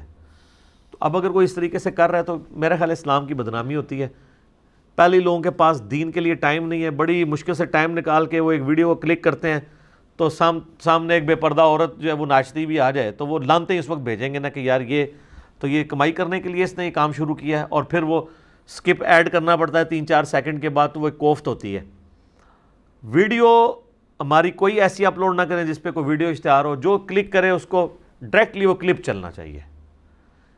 اور ہمارے آفیشیل چینل کی آپ کلپس کو ڈاؤن لوڈ کر کے منوان اس طریقے سے اپلوڈ نہ کیا کریں. نئے تھم نیل بنائیں, نئی ہیڈنگز بنائیں, کچھ کٹنگ کر کے نئے کلپس بنائیں, بجائے کہ اس کو منوان کریں. یہ کوئی دین کی خدمت نہیں, وہ آلریڈی چڑھا ہوا ہے. جس طرح ہمارے یہ بھائی کر رہے ہیں ٹرو مسلم والے, مسلم اونلی والے, اور ہدایہ پورٹل والے, انڈرسٹینڈ اسلام والے, وہ وہی ویڈیوز ہوتی ہیں, ان کو ڈیفرنٹ اس میں سے جو پوائنٹس کی باتیں الگ کر کے اس کو ڈیفرنٹ سٹائل میں تھم نیلز بنا کے اپلوڈ کرتے ہیں, تو وہ فائدہ ہو رہا ہے. اس طرح پھر دین کا فائدہ ہوگا. ادروائز خالی آپ سمجھتے ہیں میں نے ویڈیو چڑھا دی ہے تو وہ ویورشپ اس طریقے سے نہیں آتی ہے. اور یہ ڈیفرنٹ کا مطلب قطعاً یہ نہیں ہے کہ آپ اس میں کوئی اوٹ پٹانگ قسم کی ہیڈنگ بنا دیں. پچھلے دنوں ایک بندے نے بیوقوفی کر کے نا وہ جو 3 سال پہلے جو ایک میرے ساتھ ایک سانحہ ہوا تھا, وہ اس کے حوالے سے اس نے لگایا تو وہ جناب ادھر لوگوں کے فون آنے شروع ہو گئے, شاید کوئی دوبارہ واقعہ ہو گیا, ٹھیک ہے جی, اور عجیب و غریب اس نے وہ ایڈیٹنگ کر کے تو میری تصویر لگا دی اس کے اوپر. یہ بالکل غلط ہے. اور اسی چینل والے نے ایک اور بیوقوفی کی ہے. میں نے وہ 1 ملین سبسکرائبر پورا ہونے کے اوپر بتایا کہ ہم نے آج تک کبھی نہیں کہا کہ جی چینل کو آپ سبسکرائب کریں یا بیل آئیکن دبا دیں, یہ کچھ ہم نے کبھی نہیں کہا. اس نے میرے یہی الفاظ کاٹ لیے اور ہر ویڈیو کے شروع میں چلاتا ہے کہ چینل کو سبسکرائب کریں اور بیل آئیکن دبائیں. حالانکہ وہ میں نے جس انداز میں کہا ہوا ہے وہ بھی سننے والے کو پتہ چلتا ہے کہ میں تنزیہ کہہ رہا ہوں. لیکن وہ ہر ویڈیو سے شروع پہ وہ ایک موبائل دکھاتا ہے جس میں میرا وہ کلپ چلاتا ہے، یعنی جو میں نے رونا پیٹنا کیا تھا وہی اس نے کام کر دیا. تو یہ کون سی دین کی خدمت ہو رہی ہے؟ حالانکہ ہمارے لیے اس طرح کے چینلز کو ڈیلیٹ کرانا کوئی مسئلہ نہیں ہے، صرف 3 سٹرائک بھیجنی ہے، 1 ہفتے کے اندر چینل اڑ جاتا ہے جب تک ہم وہ سٹرائک واپس نہ لے لیں. لیکن میں نے ابھی تک کوئی چینل اس اعتبار سے نہیں اڑوایا. ہاں شروع میں 1-2 چینلز نے آؤٹ آف کنٹیکسٹ چیزیں کی تھیں، وہ ہم نے اس وقت کیا، اور وہ جو اس طرح کی توڑ موڑ کے چیزیں پیش کرے گا تو وہ تو غلط حرکت کر رہا ہے نا. اور آپ دیکھ رہے ہیں کہ کس طرح علماء کی بدنامی ہو رہی ہے، آؤٹ آف کنٹیکسٹ چیزیں پیش کرتے ہیں. پہلے تو یہ لوگ پروپوگنڈا کر لیتے تھے کہ جو میری اس سے بات ہوئی اس نے مجھے یہ کہا، اب وہ یہ کہیں گے کہ اس نے یہ کہا، وہ لوگ پوچھیں گے کدھر کہا، وہ کہیں گے اس ویڈیو میں، لوگ کہیں گے یہ تو ویڈیو پوری یوں تھی، لوگ خود ہی جواب دے دیتے ہیں. اب لوگوں کے ساتھ آپ دھوکہ نہیں کر سکتے. پہلے بہت دھوکے ہوئے ہیں اور بڑے بڑے محدثین کو بدنام کیا گیا ہے جب تک آپ ان کی کتابیں نہ پڑھ لیں. یہ امام حاکم نیشا پوری ہیں، ابھی تک دیوبندی جب مناظرہ آنے لگتے ہیں نا تو کہتے ہیں شیعہ ہے، حالانکہ ان کو پتہ ہے سنی ہے. حضرت ابوبکر کی شان میں سینکڑوں حدیثیں اس نے لی ہوئی ہیں، حضرت عمر، عثمان، علی، ٹھیک ہے. اور صرف اس لیے کہ اس نے حضرت علی کی سپورٹ میں حدیثیں جمع کی ہیں جمل صفین نہروان کے اعتبار سے، تو جب وہ دوسرے ٹکٹ کا مزہ لینا ہوتا ہے تو وہ شیعہ کہہ دیتے ہیں، الزامات لگا دیتے ہیں. امام نسائی کو ان کی زندگی میں شیعہ ہونے کا بلیم کیا گیا. آج ہمارے پاس امام نسائی یا حاکم کی ویڈیوز ہوتی نا واللہ، تو ان کے زمانے میں جو بڑے بڑے لوگوں نے ان پہ الزامات لگائے ہیں نا، ان کے منہ پہ وہ کالک مال دی جاتی ہے. اسی لیے میں کہتا ہوں آج کے بعد جب سے ویڈیوز آنا شروع ہوئی یوٹیوب کی، نہ برا بندہ مرے گا نہ اچھا بندہ مرے گا، اپنی ویڈیوز میں وہ زندہ رہے گا. مولانا ساق صاحب کے اوپر کتنے کتنے جھوٹے الزامات انہوں نے کٹنگ کر کے علماء نے فتوے دیے. جناب جب وہ ان کے ہم اوریجنل ویڈیوز چڑھاتے ہیں لوگوں کو پتہ چل جاتا ہے یار یہ بات ہی نہیں کی تھی، تو کچھ اور بات کی تھی. اس طرح اگر آپ آؤٹ آف کنٹیکسٹ باتیں کاٹنا شروع کر دیں، یا کسی نے کوئی طنز اور مزاح کے طور پہ کوئی بات کی ہے اور آپ اس کو اس کا اوریجنل عقیدہ بنا کے پیش کرنا شروع کر دیں اور کہہ دیں کہ یہ تو گستاخی ہو گئی ہے یہ بات کرنا، تو پھر تو سر کوئی بندہ نہیں بچتا. اب قرآن میں لکھا ہے یہ ایک ایسا نبی ہے بازاروں میں چلتا ہے اور کھانا کھاتا ہے، تم تو پیروی نہیں کر رہے مگر ایسے شخص کی جس پہ جادو ہوا ہوا ہے. اب یہ اللہ نے کافروں کا نقل کیا ہے. اب کوئی اس کو کاٹے اور کہے جی یہ قرآن میں یہ لکھا ہوا ہے، تو سر پھر اگر اللہ کی کتاب اس طرح کے فتنوں سے آزاد نہیں ہو سکتی جب تک آپ آؤٹ آف کنٹیکسٹ والا وہ فرق نہ کریں، تو دنیا میں تو کوئی انسان بھی آؤٹ آف کنٹیکسٹ تو اس کے ساتھ بھی آپ کر سکتے ہیں. اگر دنیا میں کوئی کتاب تھی نا جو آؤٹ آف کنٹیکسٹ والی جو اس فتنے سے آزاد ہو سکتی، اس آزمائش سے، تو وہ اللہ کی کتاب تھی، لیکن وہ بھی کنٹیکسٹ کے ساتھ ہے. اس لیے دیکھیں کتنی موٹی کتاب ہے. میں اکثر لوگ کہتے ہیں نہیں آپ کا لیکچر جو ہے وہ ٹاپک ہوتا ہے آپ 3 منٹ میں بتا دیا کریں. 3 منٹ میں جو لوگ بتا رہے ہیں نا انہوں نے تو آپ کا بیڑا غرق کیا ہے. آج تک آپ نے ان سے پوچھا ہے کہاں لکھا ہوا ہے؟ 3 منٹ میں تو آپ کو یہی بتایا جائے گا کہ سورہ ستارہ ہے، اور وہ آتا ہے تو کرونا چلا جاتا ہے. تو وہ تو سر ہم 25 منٹ میں بتائیں گے نا کہ انہوں نے ستارے کا مطلب کیا لیا ہے اور وہ کیا تھا، کیا موسم کی وہ پیش گوئی تھی، کیا سلسلہ تھا. تو اس کے لیے پھر جب اللہ کو اپنی بات سمجھانے کے لیے یہ آلموسٹ 500 صفحوں کی کتاب چاہیے نا، اللہ تو 5 الفاظ میں بھی سمجھا سکتا ہے. کیوں؟ وصف ہی اتنے ہیں. تو آپ کے علماء نے بھی اتنے سارے چھڑولیں ماری ہوئی ہیں کہ ہمیں وہ سمیٹنے کے لیے پوری بات بتانی پڑتی ہے. تو لہٰذا یہ چینل بنانے کی اجازت ہے، لیکن ہمارے ویڈیوز کو آپ ڈسٹرب نہ کریں، اس میں سے علیحدہ سے آپ خود ویڈیوز بنائیں. اور دوسرا، آفیشیل چینل کے سوا کسی چینل کو اجازت نہیں ہے کہ وہ 100 نمبر مجلس سے اوپر والی مجالس کے کوئی کلپس بنائے. یہ اسٹرکٹلی ہم نے سب کو بتا دیا ہے. پہلی 100 مجالس میں اتنے کلپس بنتے ہیں کہ یہ سارے چینلز والے آئندہ 20 سال تک بھی کلپ بناتے رہنے، وہ ختم نہیں ہونے. وہ ظاہر ہے ہم تو گھنٹوں بولتے ہیں اور آلموسٹ سب کچھ کور ہے. 100 سے اوپر جو مجالس ہیں اس میں ہم کوشش کر رہے ہیں کہ آلموسٹ ہر کریٹیکل جو ٹاپک ہے اس کا کلپ آفیشیل چینل سے اپلوڈ ہو، ورنہ کنفلکٹ آ جاتا ہے پھر اس میں. ٹھیک ہو گیا؟ ٹھیک ہے، جزاکم اللہ خیر. علی بھائی اگلا سوال ہے، صحیح بخاری اور صحیح مسلم دونوں میں ایک حدیث موجود ہے کہ نبی صلی اللہ علیہ وآلہ وسلم نے فرمایا اگر میں اتنی مدت قید خانے میں گزارتا جتنی مدت حضرت یوسف علیہ السلام کو گزارنا پڑی تو میں بلانے والے کی بات ضرور مان لیتا، پلیز آپ علیہ السلام کے اس فرمان کی تشریح فرما دیں۔ دیکھیں اس کی تشریح یہ ہے، یہ نبی صلی اللہ علیہ وآلہ وسلم نے عاجزی کا اظہار کیا ہے۔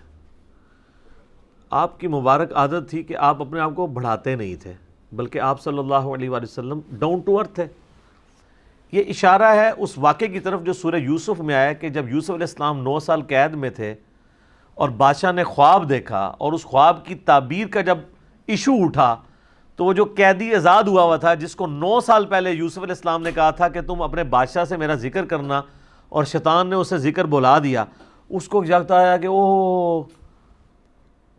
وہ تو شخصیت وہاں پہ موجود ہیں جو بتا سکتی ہیں تعبیر۔ تو وہ حضرت یوسف علیہ السلام کے پاس آیا اور کہا کہ میں نے آپ سے تعبیر پوچھنی ہے، اور کہا کہ مجھے شیطان نے بلا دیا تھا۔ تو بادشاہ کہہ رہے کہ میرے پاس لے آؤ۔ تو انہوں نے کہا میں بادشاہ کے پاس اس وقت تک نہیں جاؤں گا جب تک کہ جن عورتوں نے میرے اوپر جھوٹا بلیم لگایا تھا وہ کلیریفیکیشن نہ دیں کہ وہ جھوٹا الزام ہی تھا، ٹھیک ہے۔ تو پھر بادشاہ نے ان عورتوں کو لائن حاضر کیا، انہوں نے مان لیا کہ حضرت یوسف علیہ السلام ایک کریکٹر والے آدمی تھے، ہم نے ہی غلط کیا تھا، اور جو ہاتھ کاٹنے والا واقعہ ہوا تھا وہ پورے کا پورا اس میں ڈسکس ہوتا ہے۔ پارہ نمبر 12 کے اینڈ پہ جا کے آلموسٹ یہ آیات آتی ہیں۔ تو نبی علیہ السلام نے کہا کہ بھئی حضرت یوسف علیہ السلام کے صبر کو داد ہے کہ 9 سال بغیر کسی وجہ کے جیل کاٹی، اور جب جیل سے نکلنے کی باری آئی تو غیرت ایسی جاگی کہ نہیں نکلوں گا جب تک میرا الزام مجھ سے دور نہ ہو۔ اور نبی علیہ السلام نے اپنی یہ عاجزی کا اظہار کیا کہ میں ان کی جگہ ہوتا تو میں اتنی نٹی گریٹیز میں نہ پڑھتا، میں جیل سے جان چھڑاتا کہ یار اس جیل سے تو جان چھوڑے۔ حضرت یوسف علیہ السلام اتنے غیرت مند تھے اور اپنے اس موقف کے اوپر اتنے ڈٹے ہوئے تھے، انہوں نے کہا میں جیل خانہ چھوڑنے کے لیے تیار نہیں، پہلے مجھے کلیئر کرو۔ تو یہ نبی علیہ السلام نے ان کی تعریف کی ہے۔ صحیح بخاری میں حدیث ہے، نبی علیہ السلام نے فرمایا کریم ابن کریم ابن کریم ابن کریم، یوسف بن یعقوب بن اسحاق بن ابراہیم۔ تو نبی علیہ السلام کی مبارک عادت تھی کہ آپ انبیاء کرام علیہ السلام کے لیے اس طرح کے جزوی فضائل جو اللہ نے ان کو دیے ہیں وہ بیان کیا کرتے تھے۔ بخاری مسلم میں حدیث ہے قیامت والے دن سب کے سب لوگ برہنہ اٹھائے جائیں گے، سب سے پہلے ابراہیم علیہ السلام کو لباس پہنایا جائے گا۔ بخاری مسلم دونوں میں حدیث ہے، ایک یہودی اور مسلمان کا جھگڑا ہوا، یہودی نے کہا کہ اللہ تعالیٰ نے موسیٰ علیہ السلام کو تمام جہان والوں پہ فضیلت دی ہے، مسلمان نے کہا نبی علیہ السلام کو فضیلت دی ہے، دونوں کا جھگڑا ہوا، مسلمان نے غصے میں تھپڑ مار دیا یہودی کو، وہ مقدمہ لے کے نبی علیہ السلام کے پاس آیا، آپ علیہ السلام نے فرمایا مجھے یونس کے اوپر بھی فضیلت مت دو، حالانکہ یونس وہ ہیں جن پہ اللہ تعالیٰ نے گرفت فرمائی ہے، 3 دن اور 3 رات تک مچھلی کے پیٹ میں رہے ہیں۔ اور سورہ صافات میں آیا کہ اگر وہ اندھیروں میں ہمیں نہ پکارتے تو اسی دن مچھلی کے پیٹ سے نکالے جاتے جس دن مردے اپنی قبروں سے نکلیں گے۔ اور سورہ الانبیاء میں وہ دعا آئی ہے لا الہ الا انت سبحانک انی کنت من الظالمین۔ تو نبی علیہ السلام کہہ رہے ہیں مجھے یونس میں بھی فضیلت مت دو۔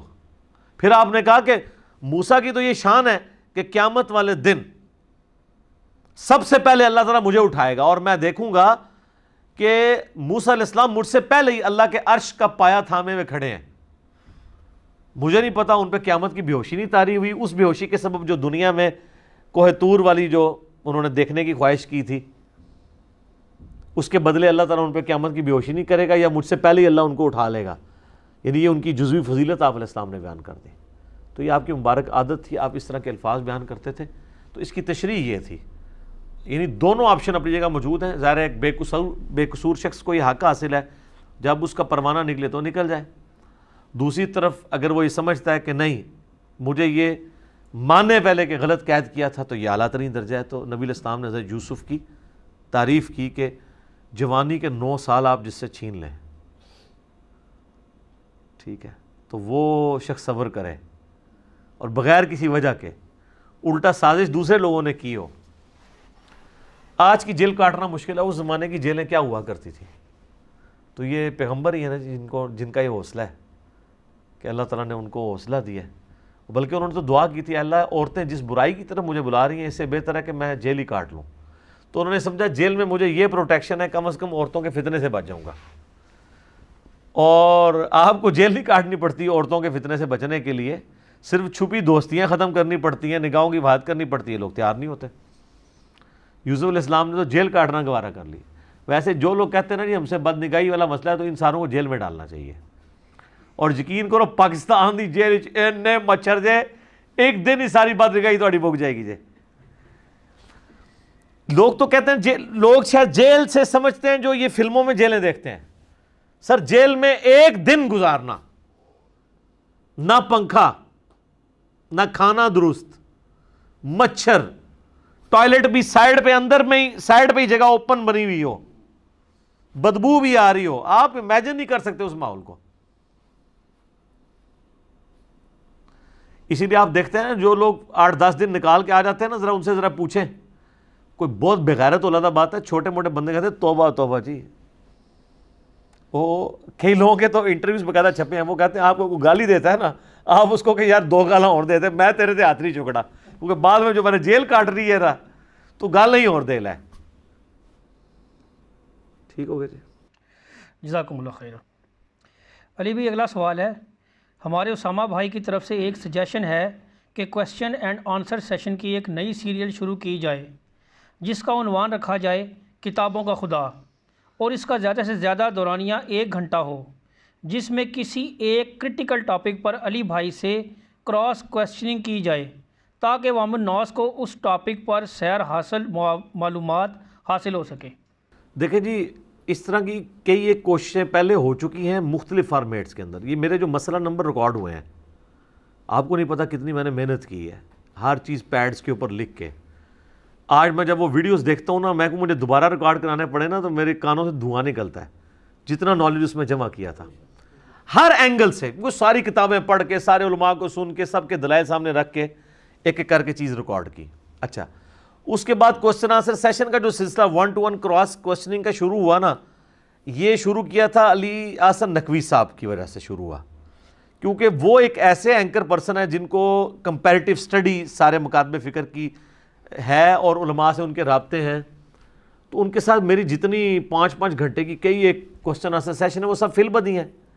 لوگ سمجھتے ہیں شاید یہ کوئی مطلب پری پلان میں نے ان کو بتایا ہوتا ہے کہ یہ لینا ہے سوال آپ نے.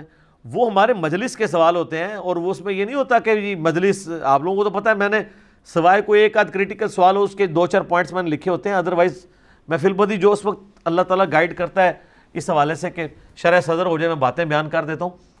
تو علی نقوی صاحب کے ساتھ تو جتنے سوال ہوئے ہیں وہ سارے کے سارے اسی طریقے سے تھے, چاہے وہ بول ٹی وی والا آپ دیکھ لیں, اور اس کے علاوہ کربلا کے اوپر 5 گھنٹے کی مجلس ہے 157A اور B, بول ٹی وی والی 178, مسئلہ 175A اور B, کتنے وہ سب 1-to-1 ہے.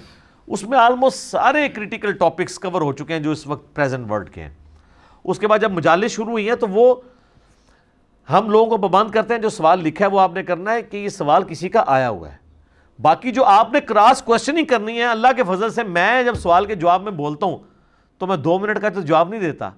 آپ نے جو کراس کویسچن کرنا تھا یا آپ کے دماغ میں بھی نہیں آیا, ویڈیو میں کسی نے کر لینا تھا, میں اپنے جواب میں پہلے اسے کور کر دیتا ہوں, اس لیے ضرورت نہیں پڑتی. تو یہ جو اسامہ بھائی کی سجیشن تھی یہ اپنی جگہ اس کو ہم آنر کرتے ہیں, ادروائز یہ ساری چیزیں آلریڈی ہو چکی ہوئی ہیں. پھر بھی ہم کوشش کریں گے کہ دوبارہ سے ان ٹاپکس کو ڈیفرنٹ سٹائل کے اندر اگر لے کے آنا ہے تو میں تو تیار ہوں, کوئی ایک ٹاپک رکھ لیا جائے. ویسے تو ساری کے ساری ویڈیوز دیکھ کے آپ کے اندر سے ایک ہی آواز نکلے گی کہ واقعی یار مرنے سے پہلے اے مسلمان کر لے اس پہ غور, کتابوں کا خدا اور ہے بابوں کا خدا اور یہ مجلس نمبر 100 کتابوں کا خدا اور بابوں کا خدا, اس میں آلموسٹ 50 وہ سمجھ لیں 50 قسطیں تو ریکارڈ ہو چکی ہوئی ہیں نا, 50 ٹاپکس ہیں. اب تو نیا بھی عرض کر دیا اس میں جی, اسی کا ایک نیا ورژن آیا ہے. وہ ایک بزرگوں نے ہمارے بعد میں کہا تھا نا کہ جی اس کو کیا پتا بابا کیا ہوتا ہے, بابے کا ایک وکھرا جہاں ہوتا ہے, اس کا اپنے جہاں میں ایک جہاں ہوتا ہے. تو اسی سے ہی یعنی ایک چیز پک ہوئی کہ یار یہ جو ہم کہتے ہیں نا مرنے سے پہلے اے مسلمان کر لے اس پہ غور, کتابوں کا خدا اور ہے بابوں کا خدا اور. تو اسی قافیے کے اوپر ایک اور شعر بھی بن جاتا ہے اس اعتبار سے کہ کہنے کو تو دین سب کا اسلام ہے, لیکن صوفی بھی کہتے ہیں ہم اسلام کے ماننے والے ہیں, سلفی بھی کہتے ہیں ہم اسلام کے ماننے والے ہیں, سنی بھی کہتے ہیں, شیعہ بھی کہتے ہیں, اور آپ شور صاحب لے لیں بریلوی دیوبندی, اہل حدیث سب کے سب کہتے ہیں کہنے کو تو دین سب کا اسلام ہے، لیکن کتابوں کا جہاں اور ہے، بابوں کا جہاں اور، یہ کتابوں کا جہان۔ تو بہرحال ان ساری چیزوں کی بعد آپ کے اندر سے آواز نکلتی ہے کہ نہ میں وہابی، نہ میں بابی، میں ہوں مسلم علمی کتابی۔ تو یہ سجیشن انشاءاللہ ہم اس کو اکوموڈیٹ کریں گے، اس میں ٹاپکس وغیرہ آپ چوز کر لیں تو آ جائیں، مجھے تو کوئی نہیں ہے، بلکہ یہ ہماری جو مجالس کی ریکارڈنگ کا سلسلہ تو 18 مارچ 2018 کو شروع ہے نا، تو بمشکل اس کو آپ سمجھ لیں 2 سال اور کچھ عرصہ ہی اوپر گزرا ہے نا، ہزاروں سوال ریکارڈ ہو چکے ہیں۔ اور 18 مارچ 2018 سے پہلے جو 10 سال تھے نا، ان 10 سال میں میں روزانہ 3-3 4-4 گھنٹے یہاں بولتا تھا، جن کی ریکارڈنگ ہی کوئی نہیں ہے، وہ ساری اس طرح ہی فل بدی تھی نا۔ تو فل بدی والا بھی شوق کسی نے پورا کرنا ہے، آ جائے کر لیں گے انشاءاللہ تعالیٰ، چونکہ ہمارا تو اب یہ چونکہ ٹیچنگ کی فیلڈ ہے، تو جواب میں اتنا ڈیٹیلڈ اسی لیے دیتا ہوں کہ اگر کوئی یہ کہے تو پھر یہ ہو جائے گا، تو پھر اس میں یہ بھی سوچے گا، تو میں یہ بھی پہلے بول دوں، جو آپ نے کراس کوشچن کرنا ہے وہ پہلے ہی کور کر دیتا ہوں۔ تو پھر علی نقوی صاحب کی طرح کسی کی صحیح تیاری ہو، کوئی اینکر ہو تو آ جائے جناب، بالکل آگے کریں انشاءاللہ تعالیٰ، ہم اس کو دیکھتے ہیں۔ باقی 1 گھنٹے والا جو معاملہ ہے نا، 1 گھنٹے میں آپ چھوٹا موٹا ٹاپک تو کور کر سکتے ہیں، بڑے اب آپ کہیں کہ حیات النبی 1 گھنٹے میں کور ہو، 5 گھنٹے چاہیے، درود شریف 4 سے 5 گھنٹے چاہیے، کیونکہ معاشرے میں پرابلمز ہی اتنے ہیں۔ سر جس ملک میں سائم چشتی صاحب نے 1100 صفحے کی کتاب لکھ دی ہو 11ویں شریف کے پروف پہ، 1100، وہاں کہہ رہے ہیں کہ ہم 11ویں شریف کے اوپر 1 گھنٹے کا سیشن رکھ لیں، 1 گھنٹے میں تو 11 صفحے پڑھنا اور اس میں جو شڈولیں ماری ہیں ان کے جواب دینے میں ہی لگ جائے گا، ٹھیک ہے۔ ہاں موٹی موٹی ڈاکٹرن کلیئر ہو جاتی ہے، اور وہ آلریڈی آپ نے اگر ڈیٹیل دیکھنے ہیں تو مسئلہ نمبر دیکھ لیں، تمام ٹاپکس اس میں کور ہوئے ہیں، ٹھیک ہو گیا؟ جزاکم اللہ خیر۔ علی بھائی اگلا سوال ہے، مجھے آپ کے ذریعے عمر سیریز کا تعارف ہوا ہے، لیکن بڑی کوشش کے باوجود یوٹیوب پر اردو ڈبنگ والی عمر سیریز نہیں مل رہی، پلیز اس حوالے سے کچھ رہنمائی فرما دیں۔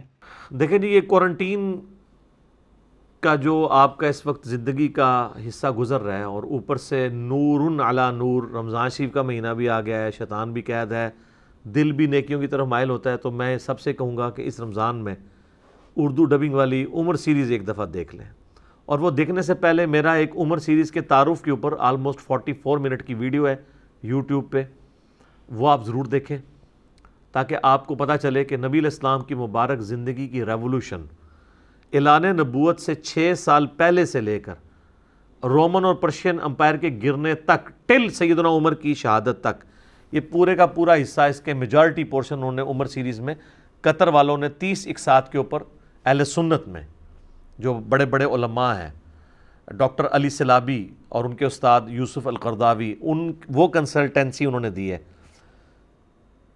وہ فلما دیا انہوں نے، اور پکچرائزیشن اور کردار جو انہوں نے چوز کیے، کمال کام کیا۔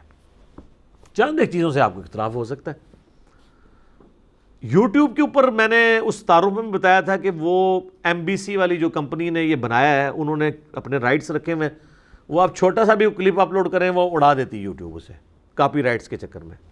یوٹیوب کے اوپر تو وہ آپ چڑھانے سے رہے، ہم نے گوگل ڈرائیو میں اسے رکھا ہوا ہے، اور کل میری بات ہوئی تھی، آج مجھے بلکہ میسج بھی آ گیا، آج انہوں نے آن ایئر کر دیا ہے۔ آپ ہماری ویب سائٹ ahlsunnatpak.com پہ جائیں، ویڈیو لیکچرز والے پورشن میں ظاہر ہے یہ چیز ہوگی نا، بکس اینڈ ریسرچ پیپرز میں تو نہیں ہوگی، نہ القرآن اور الحدیث میں ہوگی، نہ کانٹیکٹ اس میں ہوگی، ویڈیو لیکچرز میں۔ ویڈیو لیکچرز میں اس وقت آخری آپشن آ رہا ہے ایک، اسلامک موویز اینڈ ڈاکومنٹریز، اس کو آپ کلک کریں گے، اس میں آپ کو عمر سیریز اردو ڈبنگ والی کا مکمل آپ کو لنک مل جائے گا گوگل ڈرائیو سے، آرکائیو کے اوپر جو رکھی ہوئی، آرکائیو پہ ہی رکھی ہوئی ہے نا، آرکائیو سے وہ ڈائریکٹ ڈاؤن لوڈ آپ کر لیں۔ اس کے علاوہ بھی جو اسلامک موویز ہیں جو یوٹیوب کے اوپر اویلیبل نہیں ہیں وہ ہم رکھ دیں گے، اور جن کے یوٹیوب کے اوپر اویلیبلٹی ہے ان کے لنکس ڈال دیں گے، اس کو انشاءاللہ اب ہم اپڈیٹ کرتے ہیں۔ تو اب لوگوں کی آسانی کی خاطر یہ ڈبنگ والا بھی آ گیا ہے۔ ویسے میرا اپنا مشورہ ہے، آپ یہ اردو والا ضرور ایک دفعہ دیکھیں، اس کے بعد آپ عربی والا بھی انگلش سب ٹائٹل کے ساتھ بھی دیکھیں، جو عربی میں اس کا مزہ ہے نا وہ اس سے زیادہ ہے. لیکن ظاہر ہے جن لوگوں کو عربی نہیں آتی تو وہ ان کو روک روک کے نیچے انگلش پڑھنی پڑے گی, لیکن وہ ایکسپریشن میں چاہ رہا ہوں آپ فیل کریں عربیوں کی گفتگو کا جو سٹائل ہے. اور ایسی کمال انہوں نے ڈائلاگ لکھے ہیں, چونکہ عرب کے لوگ جیسے قرآن نازل ہوا تھا انہوں نے قرآن کے الفاظ یوز کیا کرتے تھے, تو آپ دیکھیں گے وہ پوری قرآنک عربی ہے, بڑی آسان عربی, آپ کو فیل ہو رہا ہوتا ہے جو انہوں نے ڈائلاگس یوز کیے ہیں اس میں. باقی اردو ڈبنگ والا بھی کمال وہ اسلامک پیڈیا والوں نے کام کیا ہے, islamicpedia.in والوں نے اس پہ بھی رکھا ہوا ہے. باقی اب آپ چلے جائیں, آپ ڈاؤن لوڈ کریں اور یہ 30-1 رمضان شریف میں ضرور دیکھیں. پورا دن فارغ ہیں تو ٹائم نکالیں, ایک یعنی قسط روزانہ کی دیکھیں تو 30-1 میں آپ کو پتہ چل جائے گا. اور یہ دیکھنے کے بعد آپ محلے کے مفتی صاحب یا علامہ صاحب کے پاس جا کے ان سے ذرا پوچھیے گا کہ اسلامک ہسٹری کیا ہے, تو آپ کو پتہ چل جائے گا کہ آپ کے پاس ان سے زیادہ نالج آ گیا. کیونکہ دیکھنے سے 50% چیزیں ریٹین ہو جاتی ہیں دماغ میں, سننے سے 15% ہوتی ہیں, اور پڑھنے سے صرف 5 سے 10%. وہ تو آپ کو اس ریولوشن میں لے جائے گا, اور آپ کو پتہ چلے گا کہ صحابہ کرام نے کتنی قربانیوں سے یہ دین ہم تک پہنچایا ہے. یہ اس کے بغیر آپ احساس نہیں کر سکتے. عمر سیریز ضرور دیکھیں. آپ ہم نے لنک بھی ڈال دیا جی. پہلے وہ کہتے تھے وہ واٹس ایپ گروپس میں رابطہ کرتے ہیں, کبھی فیس بک پہ جانا پڑتا ہے, مصیبت پڑ جاتی ہے. آپ جناب آپ سیدھا ahlsunnatpak.com پہ جائیں, ویڈیو لیکچرز والے آخری پورشن ہے اس میں اسلامک موویز اینڈ ڈاکومنٹریز کو کلک کریں تو سامنے آ جائے گی عمر سیریز. ٹھیک ہو گیا جی, جزاکم اللہ خیر. علی بھائی آج کا آخری سوال ہے, رمضان المبارک 1441 ہجری کے آغاز میں 1 سے 2 دن باقی ہیں. پلیز اس حوالے سے کوئی ویڈیو لیکچرز ہوں تو ان کے نمبرز بتا دیں. شکریہ, مع السلام. وعلیکم السلام ورحمۃ اللہ وبرکاتہ. دیکھیں جی, میں نے 2017 کے اندر نا رمضان المبارک سے ریلیٹڈ 5 لیکچرز ریکارڈ کروا دیے تھے, نٹی گریٹیز تک. 40 سے زیادہ ٹاپکس میں نے کور کیے ہیں. اس کی پھر مزید جو فقہی احکام و مسائل تھے نا, آلموسٹ 1.5 گھنٹے کی 5 مجالس یہاں پہ ہوئی تھی لیکچرز. وہ مسئلہ نمبر ہی ہیں, مسئلہ number 53A B C D E. آپ ان کو یوٹیوب سے ڈاؤن لوڈ کریں. ان کے جو کلپس ہیں وہ ہمارے یعنی آفیشیل چینل پہ اپلوڈڈ ہیں. آپ لکھیں سحری اور افطاری کے احکام, افطاری کے ٹائم کا اختلاف, اعتکاف کا طریقہ, اچھا جی, اس کے علاوہ مسافر اور عورت کے روزے, روزوں کی قضاء اور کفارہ, اور ساتھ میرا نام انجینئر محمد علی مرزا لکھیں یا بول دیں تو وہ خود بخود کلپ کھل جائیں گے. ہمارے جو بھائی مسلم اونلی چینل چلا رہے ہیں ان کی میں نے ڈیوٹی لگائی ہے کہ وہ انہی ویڈیوز کو نئے تھم نیلز کے ساتھ اور حوالے ڈسپلے کرا دیں. ویسے تو مسئلہ نمبر میں چونکہ میں انٹرنیشنل نمبر حدیثوں کے بتائے ہوئے ہوتے ہیں بول کے, اسی وجہ سے مسئلہ نمبر لمبے ہیں. اب تو میں صرف بول دیتا ہوں, سائڈ پہ ڈسپلے ہو جاتے ہیں, تو وہ میرا آدھے گھنٹے کا کلپ جو ہے وہ 20 منٹ پہ یا 18 منٹ پہ آ جاتا ہے. یہ فائدہ ہوتا ہے نا. اور دوسرا مجھے وہ لکھ کے زبانی یاد نہیں کرنے پڑتے سوائے کرٹیکل نمبرز کے. تو اس میں چونکہ وہ پیڈز کے اوپر تیاری کر کے پورا ایک ایک چیز نوٹ کر کے, تو وہ ان کو تیاری کرنے میں بھی, وہ ڈسپلے کرانے میں مسئلہ نہیں ہوگا. پلس وہ کلپس جو ہیں جو آلریڈی اپلوڈڈ ہیں ہماری سائٹ کے اوپر, وہ ہمارے جو فیس بک کا چینل ہے انجینئر محمد علی مرزا, اس کے اوپر نا رمضان کے چڑھنے شروع ہو جائیں گے. بلکہ ابھی کل ایک چڑھا دیا انہوں نے رویت ہلال کا مسئلہ, جو شروع میں فرسٹ رمضان کے اوپر ہی مسئلہ شروع ہوتا ہے نا کہ چاند نکلے گا نہیں اور اس کا کیا حل کیا جائے, ہر دفعہ رو پیٹ کے تو لوگ.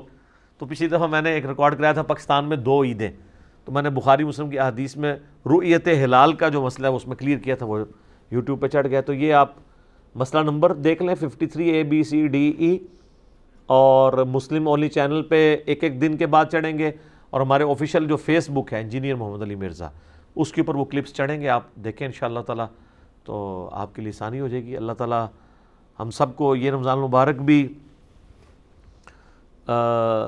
احترام کے ساتھ اور اعمال کی پختگی کے ساتھ بلکہ مزید بہتری کے ساتھ گزارنے کی توفیق عطا فرمائے. سبحانک اللہم و بحمدک اشہد ان لا الہ الا انت استغفرک و اتوب الیک. اللہ سے دعا جو حق بات میں نے کہی اللہ تعالی ہمارے دلوں میں راسخ فرمائے. اگر جذبات میں میرے منہ سے کوئی غلط بات نکل گئی تو اللہ تعالی ہمارے دلوں سے محو کر دے. ہمیں کتاب و سنت کی تعلیمات پر عمل کر کے دوسرے بھائیوں تک پہنچانے کی توفیق عطا فرمائے. سبحانک اللہم و بحمدک اشہد ان لا الہ الا انت استغفرک و اتوب الیک وما علینا الا البلاغ المبین. جزاکم اللہ خیر.